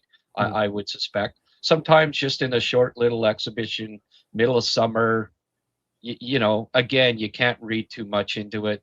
And I think if it's, you know, the main guys that didn't really step up, I think for me, it's less to worry about going into the World Juniors at Christmas time. Yeah, did you think they struggled? Yeah, Karels in particular really struggled. I think that was a really weak event for him. But again, it's August, right? Like there's, I can't take much into consideration there. It's hard to like.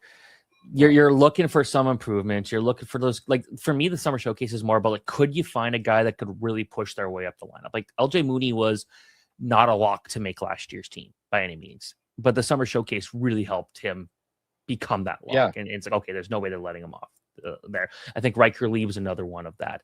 But then you look at like this year, like you're more evaluating guys like Shea Bush and, you know, Chase Harrington and Ryan Rubrick and Dima Zhilkin, those guys who were ready to fight their way to the lineup. That's what you're caring more about, less so than like these guys you know are going to be pretty good. I'm not too concerned about these guys play too much hockey in the summer. They need a break. Yep. There's too much hockey to be being played here. Like these guys like would have been at the U17 camps a couple of years ago. They would have been at the U18 camp last summer. And then they're doing this. It's like for these guys, they just need a break. And I agree. I know it's essentially when you're trying to become a pro hockey player, it is a full-time job, even when you're not in the NHL yet. It's still a full-time job to make sure you can get there. At a certain point, these guys do need a break, though. They need that mental reset, and they don't get enough of it. Yeah. So that's, but granted, that's the case for the American players and the Swedish players and the Finnish players too. It's not like unique to Canada, but as much as I like this tournament, I go and get a lot of pictures and I use this stuff in my content. It's great for me, stuff like that. If this tournament disappeared, I wouldn't complain. To me, I find it just not really conductive to a lot of things. Did you get some LJ Mooney shots there? Can you send me a couple? I'll give you attribution. Sure. I got my USA roster projection coming out on Tuesday. He's the main picture of it. Oh, okay, right on. I'd appreciate that. We'll talk after the show. So in looking at these players, and as you say, who might have helped themselves as far as being on the roster in December, I gather that the Zhilkin made a decent case for himself. He had a pretty good tournament from what I heard from the NHL scout I was talking to. Yeah, he and Reshny in particular played so well together, but like Reshny was the one looking for the passes and Zhilkin was the one making the plays happen. And I think that's something that's really impressive. He's so competitive, hits everybody in sight, loves going through the middle of the ice. Like that's the thing. Like he doesn't play on the perimeter. As a smaller guy, he knows he needs to be stronger than everybody else. And you look at the penalty minute totals. Like, this guy is mean. He's a mean dude. And watching him just like power through guys through the middle, fight off bigger defensemen, like that's a guy that's going to be a top prospect for this coming draft. And I think he will. I would actually kind of look for him to be a top line player for Canada, because that chemistry of Reshny. I know Reshny could probably play with a lot of good players here, but it felt like that was the one that you wouldn't want to break up, just how good they were finding, or how often they were finding each other, and how well they were playing off each other on the rush. So I like that one there. Yeah. You think that they might be the top line? Like, I mean, I look at this just on the surface, and, you know, I don't know, Shea Bush on the first line and Brady Martin on the third. It's like, I don't see that being the case in December. I thought Brady Martin, outside of Hage, was Canada's best forward at the last World Juniors. So I just published my roster projection for Canada, and the big thing about that one is you look at I'm trying to bring it up here while I have it here. But I have the top line of Reshny, Brady Martin, and Jilkin. I think Jilkin, I believe, played both wings at some point in this tournament, so it'd be interesting to see kind of if he does that here too. So I like that line. Then you got I think there's a bunch of different centers you can kind of throw all over the place. Will Denoyer be on the team? Will Coots be on the team? Those two, I think, would be really good second line players. And you throw a guy like Cameron Schmidt, and you say, okay, well, Coots could do the two-way game, and you say Schmidt, you go out there and try to create that offense and see what happens. I got Maholtra, O'Brien, Belchetz as the third line. That'd be a tough line to compete with. Harrington, Lawrence, Nesbitt as the fourth line, and then the extra forwards being Shea Bush and Ethan Zada, who I thought actually looks really good in an energy role there. So, right, it's not a deep offensive group, but like there's a lot of centers and a lot of guys who I think could be impact players. You think Schmidt might be top six? That's interesting. It's either he's top six to me, or he doesn't make the team. I think that's kind of the thing. Right. I think but the idea with him, and he didn't have a good showcase. I think if he makes a team, give him guys who could take that responsibility away, and you say, go out there and be offensive and make things happen. I think that's where he could be good. Yeah. Okay. Well, that's interesting.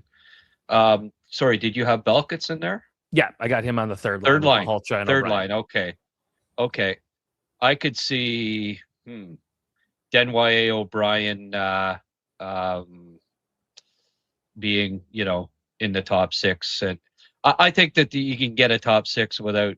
I have a feeling Cameron Schmidt won't be on the team, but I'm also Hockey Canada likes him. Hockey Canada does like him. That's a guy that I feel like they might take, but and not to mention, like, he could end up being like the best CHL player they have. I wonder if that alone would, given the stuff of all the NCAA players, that they take him for that. Well, Hockey Canada has shown in the past that if they like a player at 17, they no matter what incidents might happen and such, that they love him right till he graduates from Hockey Canada. But we'll see. I know certainly scouts don't love him nearly as much as Hockey Canada does, but that's it's not scouts that are making the lineup. It's it's the same guys over and over. Do you think that they're the right guys to be? If this time around they underachieve again, then it might be time to make some changes at the top. I think the time was maybe 2 years ago. So we'll see. Let's see. I still think they need I that's all I'll say on that. I think I know. They can't keep falling. Well, no, it's more like you just can't keep falling asleep here at the wheel. And I still don't think the downfall of Canadian hockey is as big as some people make it out to be.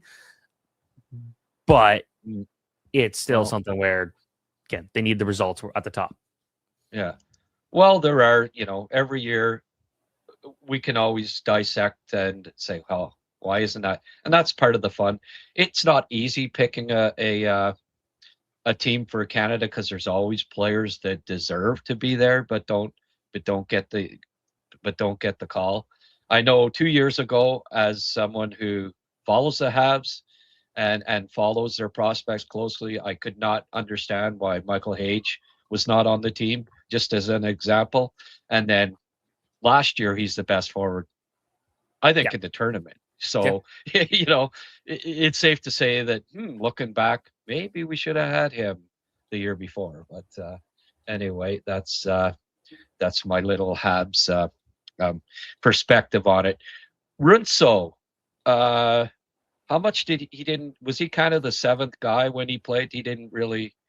How much ice time did Runso get? I don't think he played. I don't think he actually ended up playing in the end.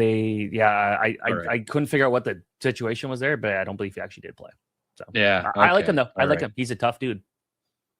Yeah. I liked him at 57 as a pick, but I think okay. Yeah, but I don't think he'll make USA's roster. No, okay. Well, if he didn't play, that's not a good sign.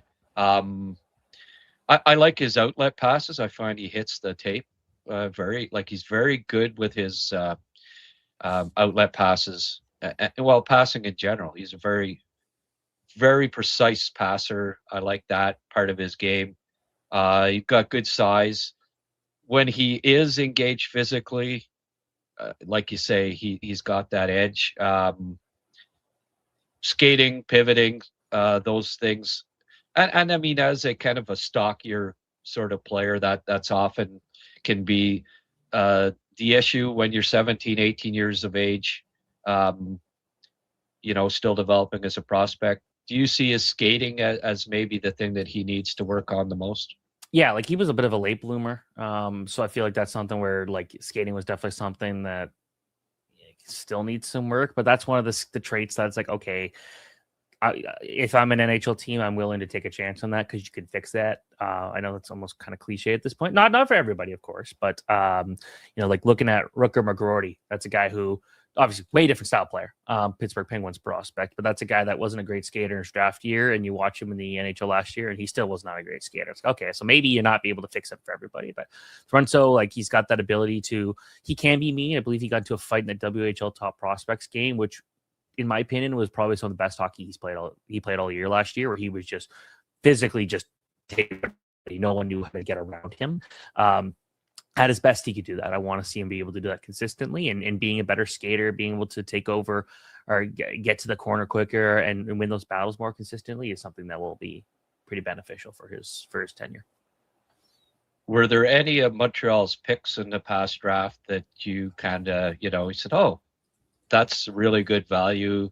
That's the guy I think that was maybe the sleeper of their draft class that you maybe had you liked a little more than where they ended up going in the draft? Yes, I did end up. He was actually one of my final cuts, but Parker Trottier I thought was a really nice pickup there.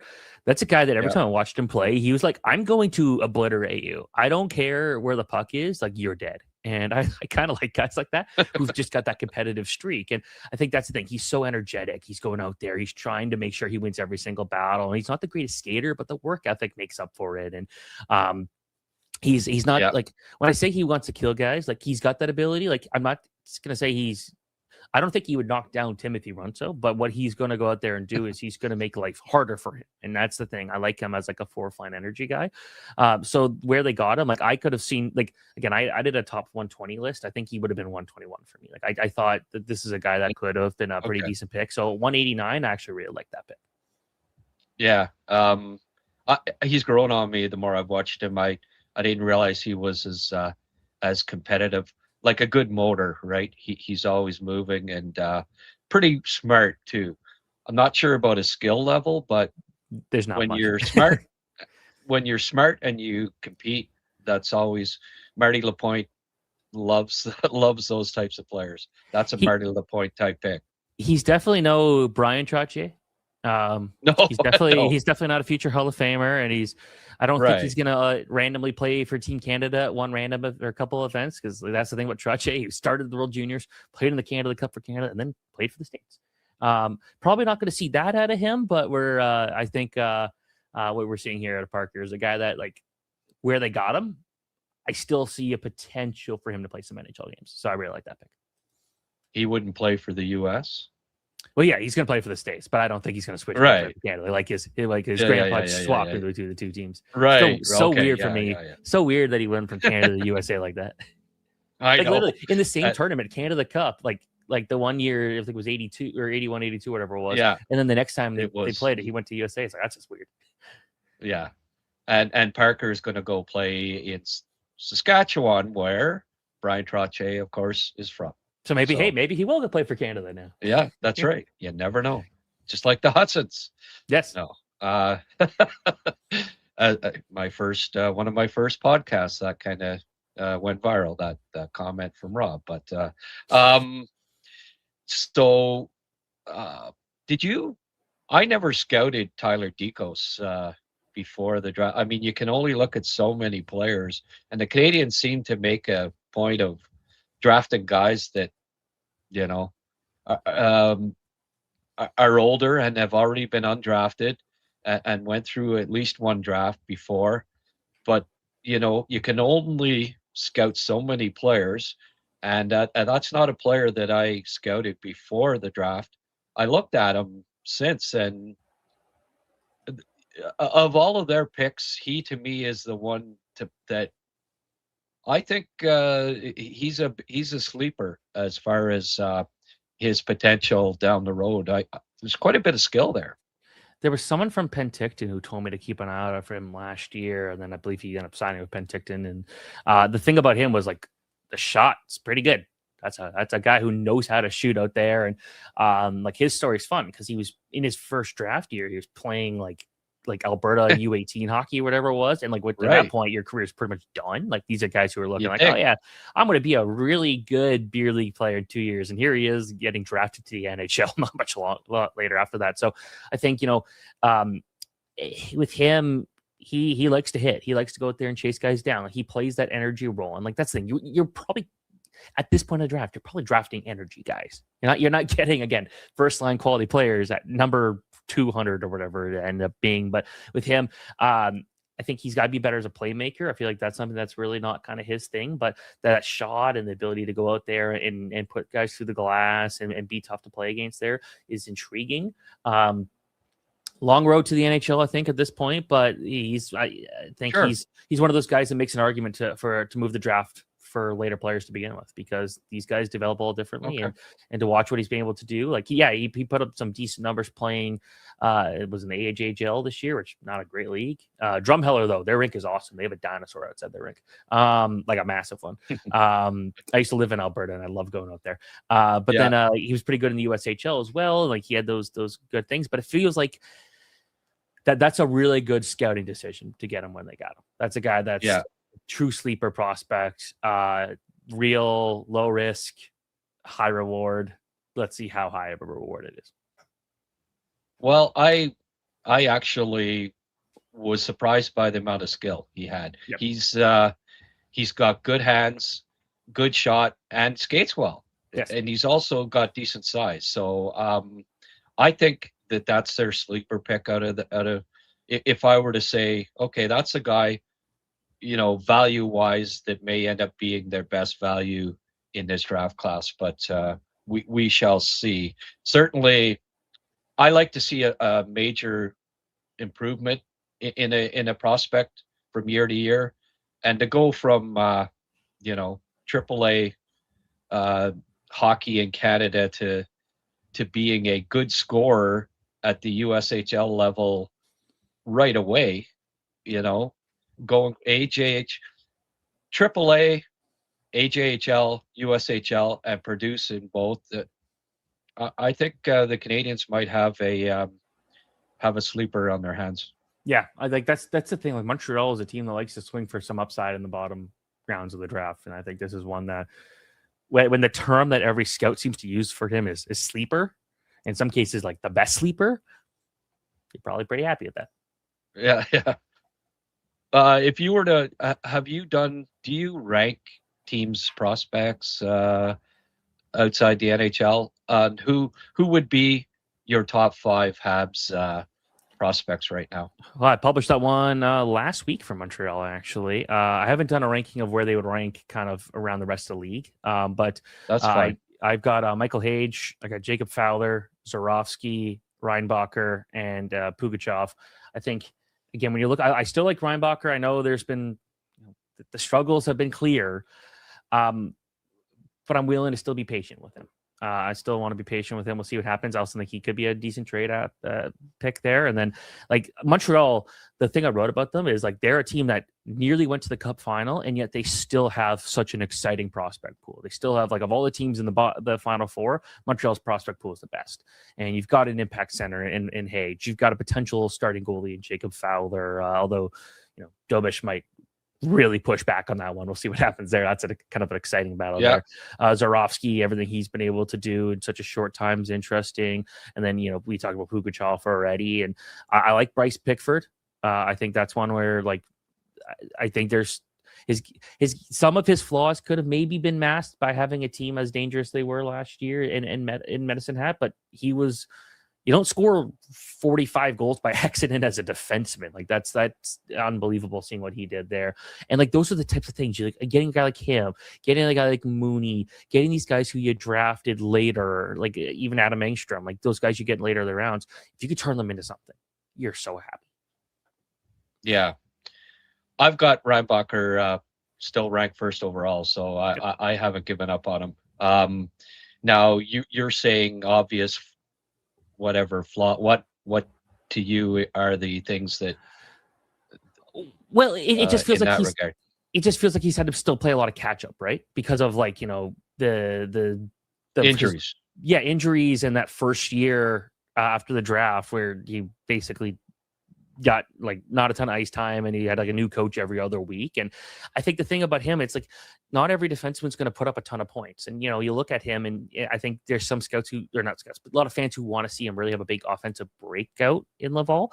But again, he doesn't need to do that if he's strong defensively. And I still think that's where his bread and butter is basically using his frame, getting in the way, pushing guys to the perimeter. So I still think there's that. It's just some game-to-game consistency. There's been some times you tune in and say, oh, wow, he's looked out of place a lot. But for the most part, I actually thought I liked his short time in the NHL this year. And I still think this is a guy that he might not have super high-end potential. Maybe in a redraft, he doesn't go 5th overall, but I still think he's going to be a very good player for the Montreal Canadiens, or again, through the trade market. Right. I don't see him being somebody that they would trade, because then they need a big crease clearing. Yep. Like, he's got really good range. He's a good skater. Like, his size skating, his range, he's strong. That's exactly what they need, actually, on the right side. So I don't see him being somebody that they would be looking to trade. Like, I honestly think that teams have asked for him and that they've said no. Right? It's Hage and Reinbacher. No, we're not trading those guys unless it's, Crosby or McDavid. Then you trade anybody. But I just don't think the Canadiens are interested in moving either of those guys in a trade here. I think they have to. Yeah, it's like, again, it has to be a really high value trade. It's got to be like, you're not trading for the sake of trading him. It's got to be someone that's like a true high end impact player. But yeah, like it's. Again, but then you need to replace. Yeah. You used a top 5 pick in getting this obvious need. Like, I think you need 4 quality defensemen to win at Stanley Cup time. Yep. And they look at him as being one of those 4 down the road, and it's hard to pick them up. Yeah. So let's say Robert Thomas, right? Okay, there, boom, they've got their second line center. But is that any more valuable than having that friggin' that other 20-minute a night right defenseman that complements Dobson, because he's more physical, he's going to be more. I don't know. And in that regard, I just don't see Reinbacher as somebody that they would be interested in moving. Yeah, and that's fair enough. And I also mentioned, like, not a lot of defensemen from that 2023 draft have played full-time minutes in the NHL yet. Like, you look at Simashev, he got a bunch of games this year, almost 30 games, but I believe he also only had 1 point, kind of like David Reinbacher. He's not an offensive guy. No, not by any means. No. And then you look at like Tom Wielander, like that's one where, like, okay, he could be an offensive guy for Vancouver, but I don't think he cracks Montreal this past season type thing. I think he cracked Vancouver because they're the Vancouver Canucks. And Axel Sandin Pellikka was one where as the season kind of wore on, it's like, oh, well, maybe he should have spent more time in the AHL, but still, got 68 games. So, and again, he's definitely more offensively inclined, I think. So beyond that, like, you look at Oliver Bonk.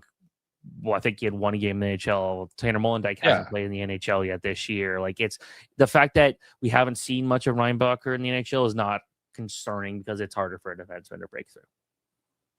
And just lack of games, over the past couple of years because of the injuries.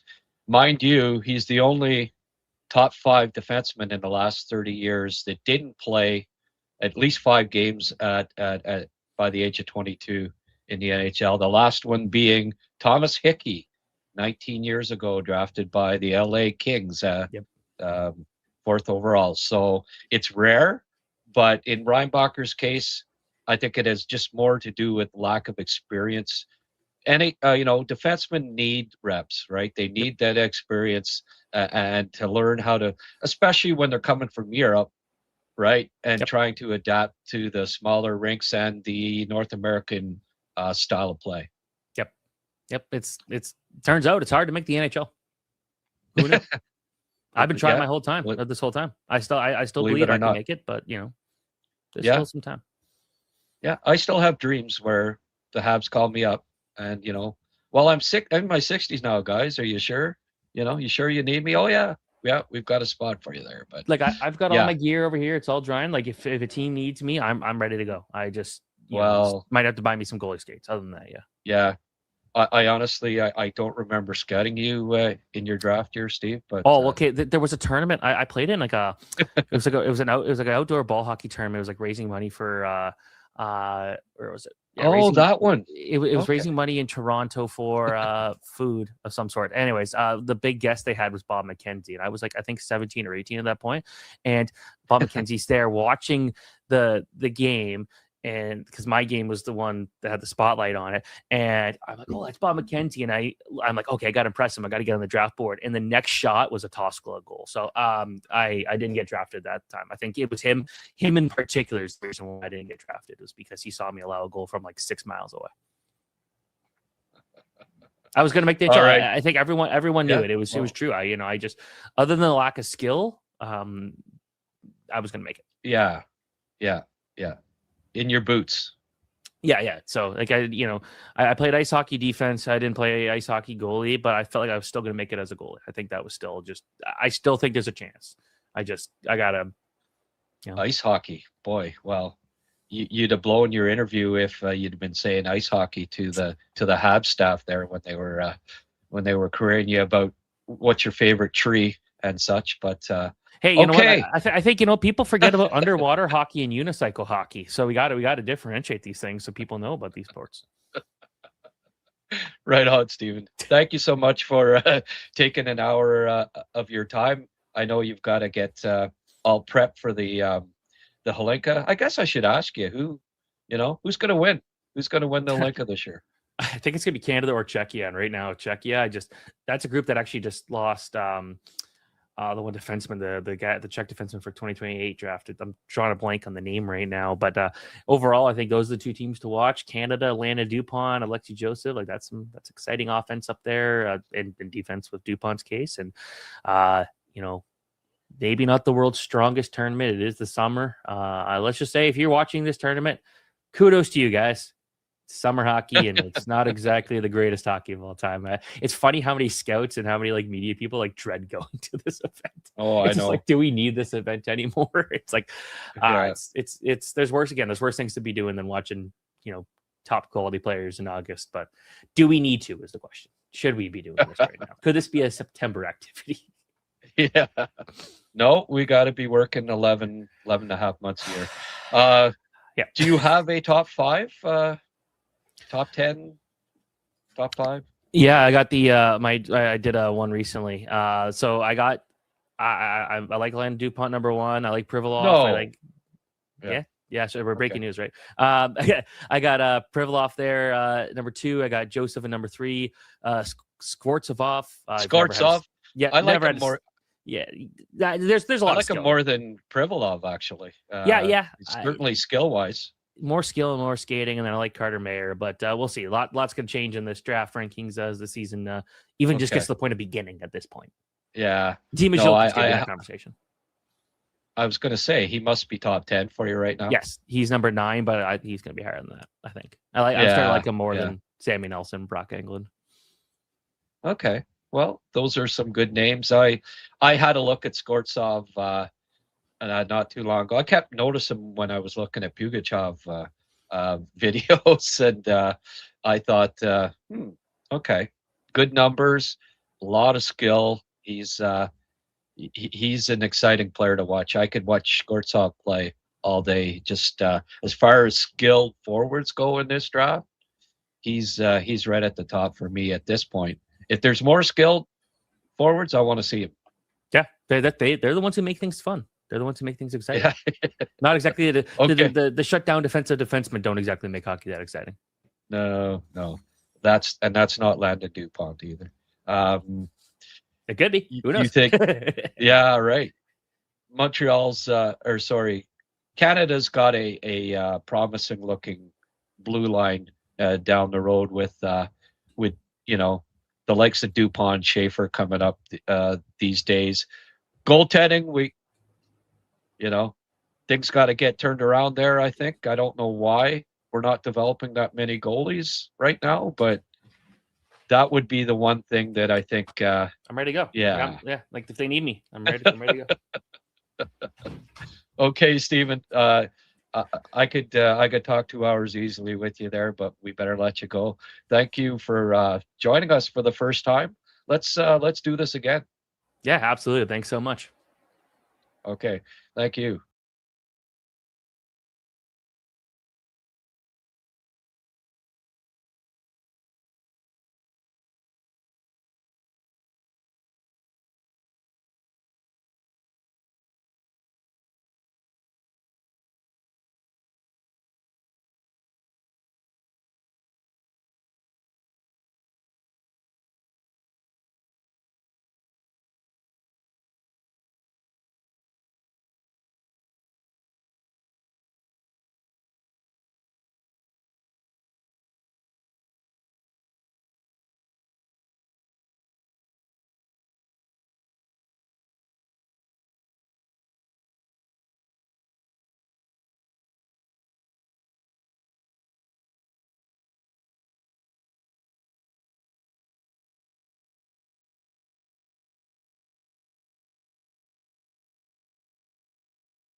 I don't know what they have against Habs prospects, but absolutely.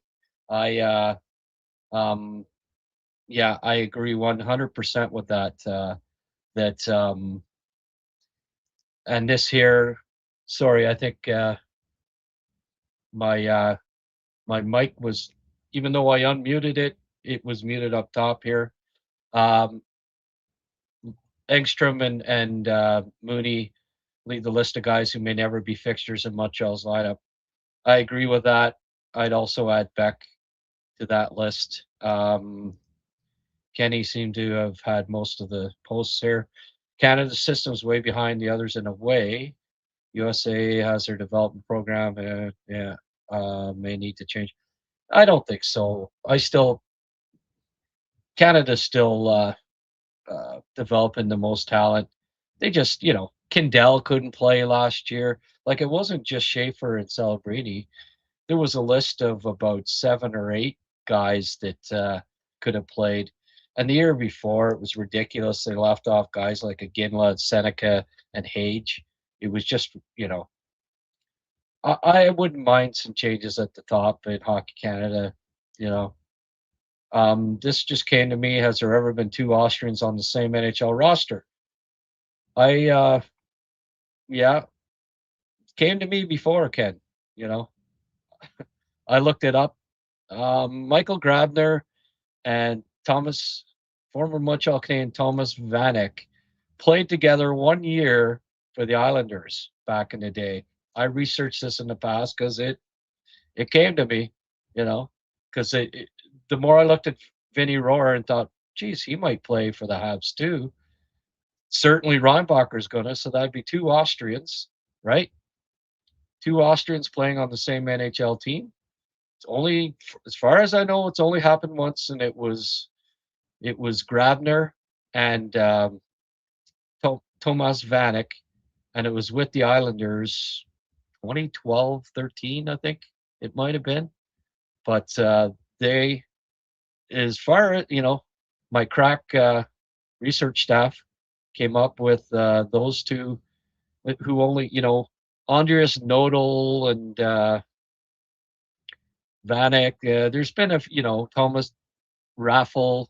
These guys all had cups of coffee in North America, but and there's even been a couple instances of guys being in the same organization, I believe, but one was in the NHL and one was in the, I think there's been a couple times it's been in the AHL, but as far as NHL goes, I do believe it was only the one time, 1 year, and it was Vanek and Grabner with the Islanders.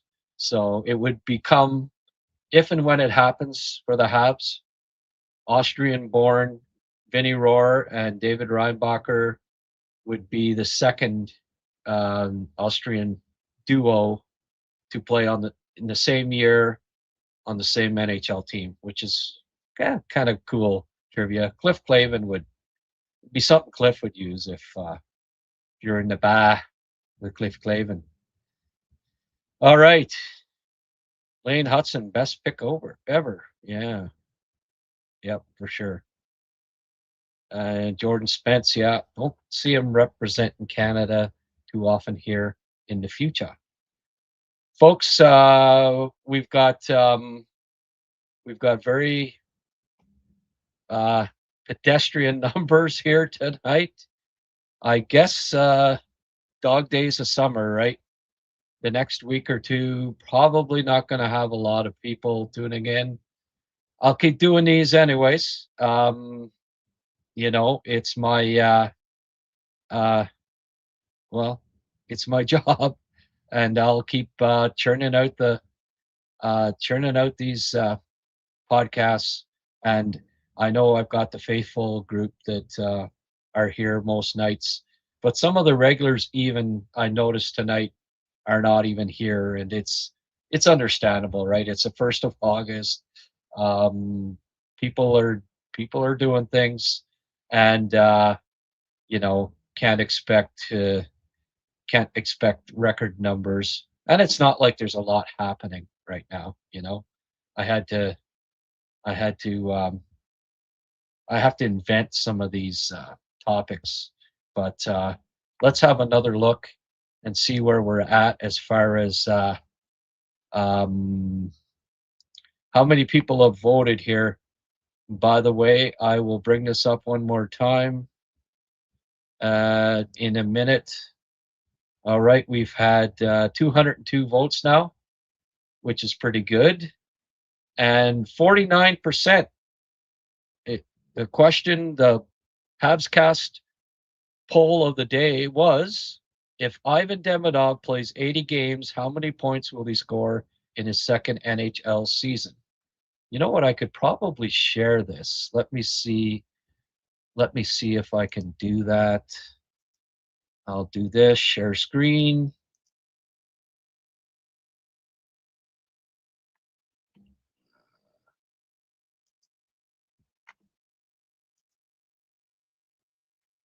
All right. Can you see that all right, folks? There it is. Okay. That is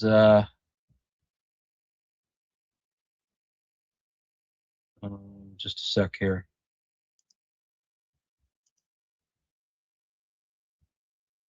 There's the most up to date there. Okay. So you see at the top of that HabsCast, my Twitter handle is @HabsCast Podcast. I mean, I have Grant McCagg, but my other Twitter handle, the account, this is where I posted these. If Ivan Demidov plays 80-plus games, now that's, I had to add that. How many points will he score in his second NHL season? 50 to 69, 70 to 79, 80 to 89, or 90-plus. So that's the, that's the question of the day.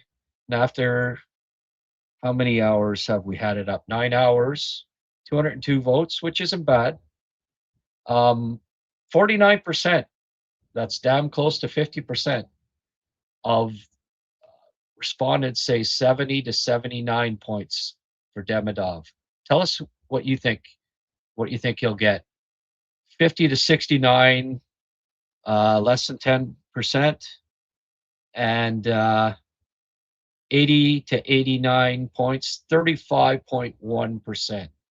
90 plus, 5.9%. So people aren't, as usual, the majority of Habs fans aren't, they're not delusional. I mean, there's 5.9% maybe are, but no, it's not out of the realm of possibility he gets 90 plus points, but I wouldn't be expecting it just yet. As I'll, in case you missed it earlier, these are the three guys that most compare if you want to look at points, in their second year in the league for no, they were all actually rookies too, but they were 19-year-old rookies, okay, at the start of the year. Austin Matthews had 63 points. Pettersson had 66. Mitch Marner, that's an error. He had 61. Demidov had 62. They were all 19 at the start of that season. Okay. The following year, Matthews 63 points. Mind you, he only played 62 games. Pettersson 66 points, so he did not increase his total. And Marner went from 61 points to 69. So none of the three cracked the 70-point barrier the following season, their second season. Will Demidov? Well, that's where I got him. I'm with the majority there. I picked that he'll get somewhere between 70 and 79 points this season. Obviously, it's going to depend a little bit on who his line mates are, right? Who he plays with, and that's going to be a factor. But I think he can jump another 10 points or so, and hopefully somewhere between 70 and 75 points. I think that's a realistic number for him. Bonashare Caves just got paid by them today. Thank you, Caveman Chris, for your continued sponsorship all summer. It is in Eganville, Ontario, a private family-owned business run by hockey fans. Have any of you gotten out to it yet this summer? I'm telling you, it's well worth the trip. It's probably about 75 minutes from Ottawa.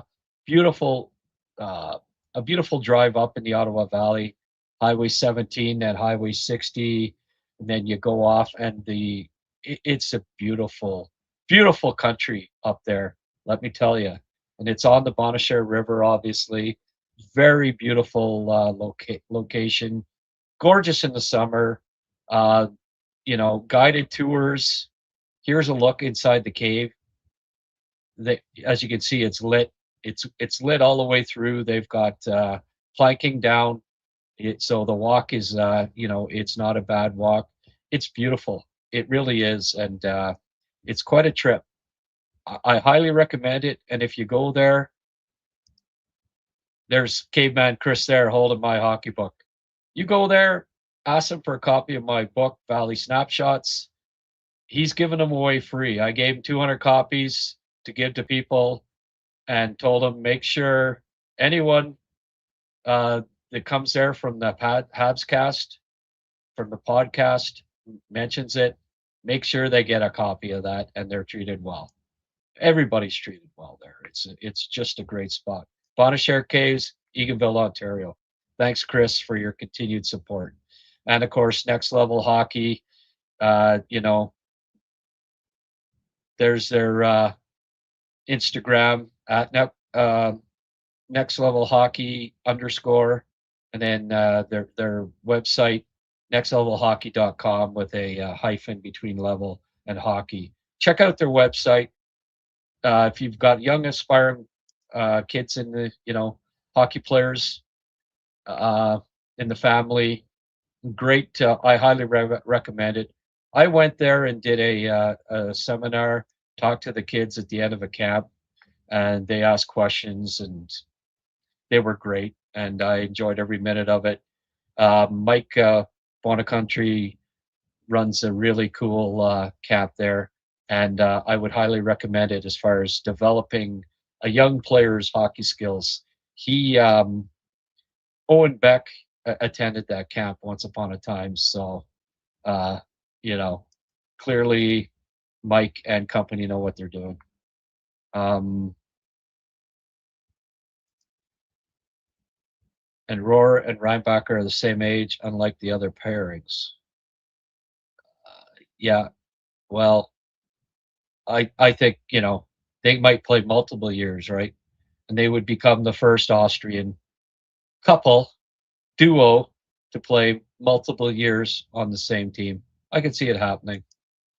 Hockey Canada has been run with political intentions of late. Sad to see. Yeah, that could be. Dynasty Puck, give him a little boost. Dynasty, you like my stuff? I don't plug people that are on X. You got to come over. If you want to come, post that on HabsCast, YouTube, Dynasty Puck. Feel free, but I won't be plugging it through X. You got to come here, like and subscribe, and we'll give you a boost in the future there. I think that's only fair. But you got to.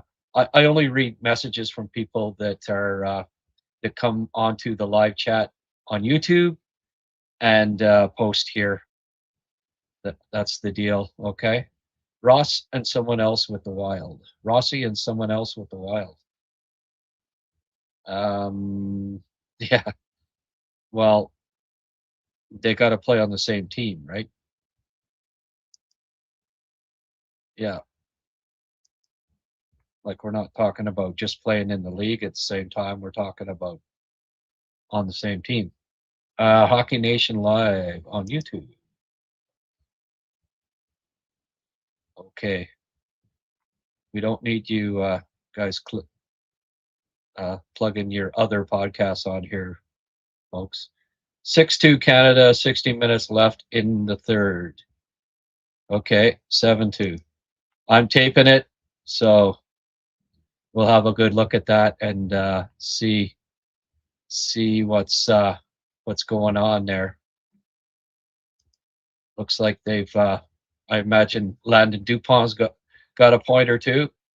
Nice to have a good prospect in Alexei Joseph in the queue.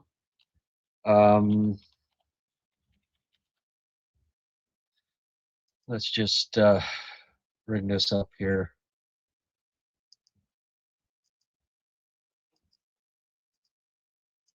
See what it has to say.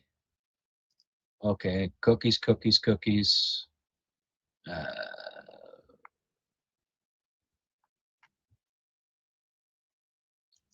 I don't know why it didn't go to it. Just hang on a second, and I will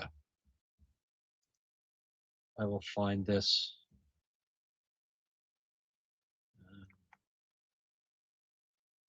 The Hlinka Gretzky Cup.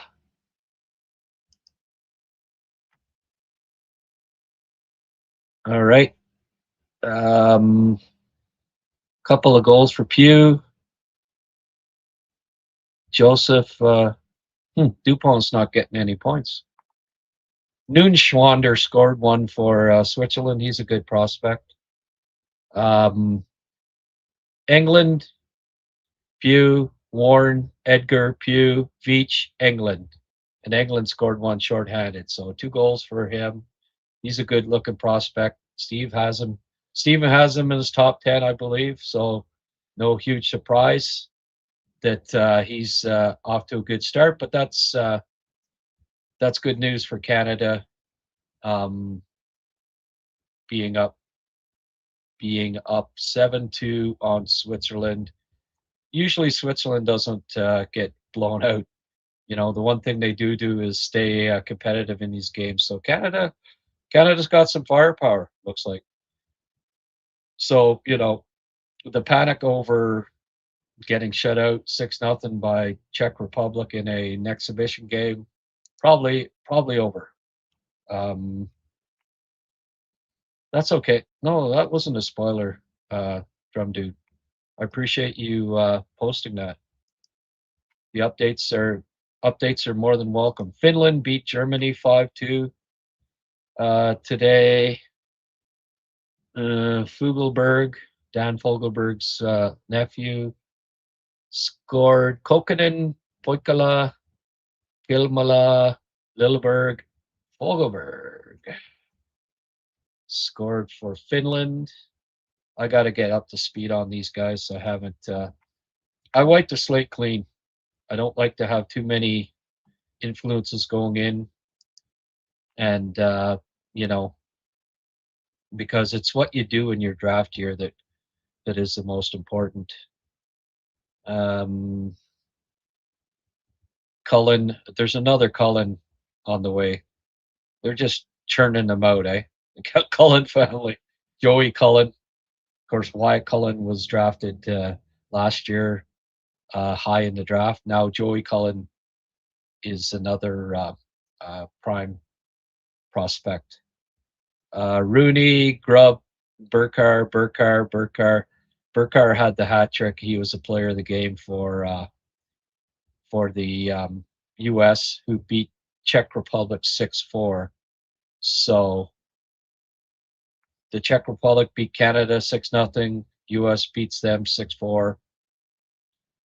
Presumably, the U.S. will have a fairly strong team too. All right, folks. That's 2 hours, 12 minutes. I think I put in my time here.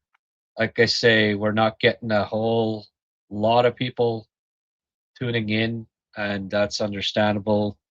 In early August, folks are not thinking hockey, right? But we're gonna keep on talking it, keep on talking hockey right through, because you know what, folks, every day is a great day to talk hockey, and I'm gonna keep on bringing you 7:00 at night, 7:00 broadcasts. Hope you can tune in tomorrow night. We'll have some more good stuff. I'll have some more videos. I'll do a couple. I'm very close to having my top 30 done here. No, it was pronounced Fogelberg. And Dan Fogelberg's nephew would probably be about 60. So, and I'd really like to see you tonight. Is that Dan Fogelberg? Okay. Okay, Drum Dude.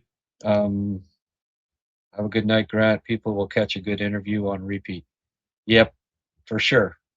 We'll get people tuning in at some point to catch it. Oh boy, look who just made it under the wire with his toonie. Was it hiding at the bottom of your pocket there, my friend? Again, thanks, Sheldon. Just under the wire, my friend. Mark and Sheldon, as per usual, with their contributions. As always, guys, I thank you for your continued support. It's always truly appreciated. Okay, I'm caught up here in live chat. 2 hours, 15 minutes in. I think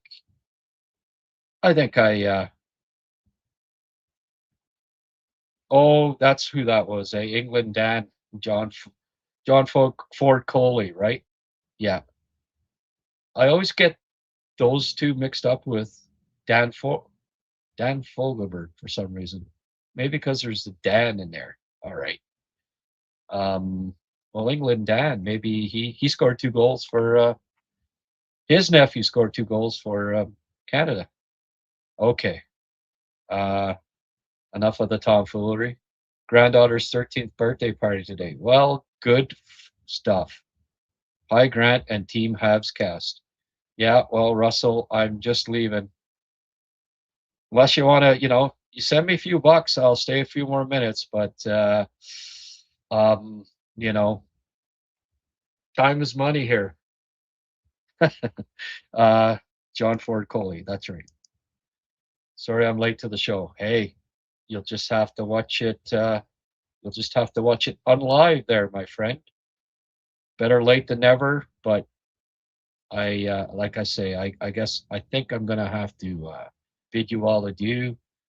I left. I cut grass and left the grass bag out in the backyard, and apparently the bottom fell out when she went to move it.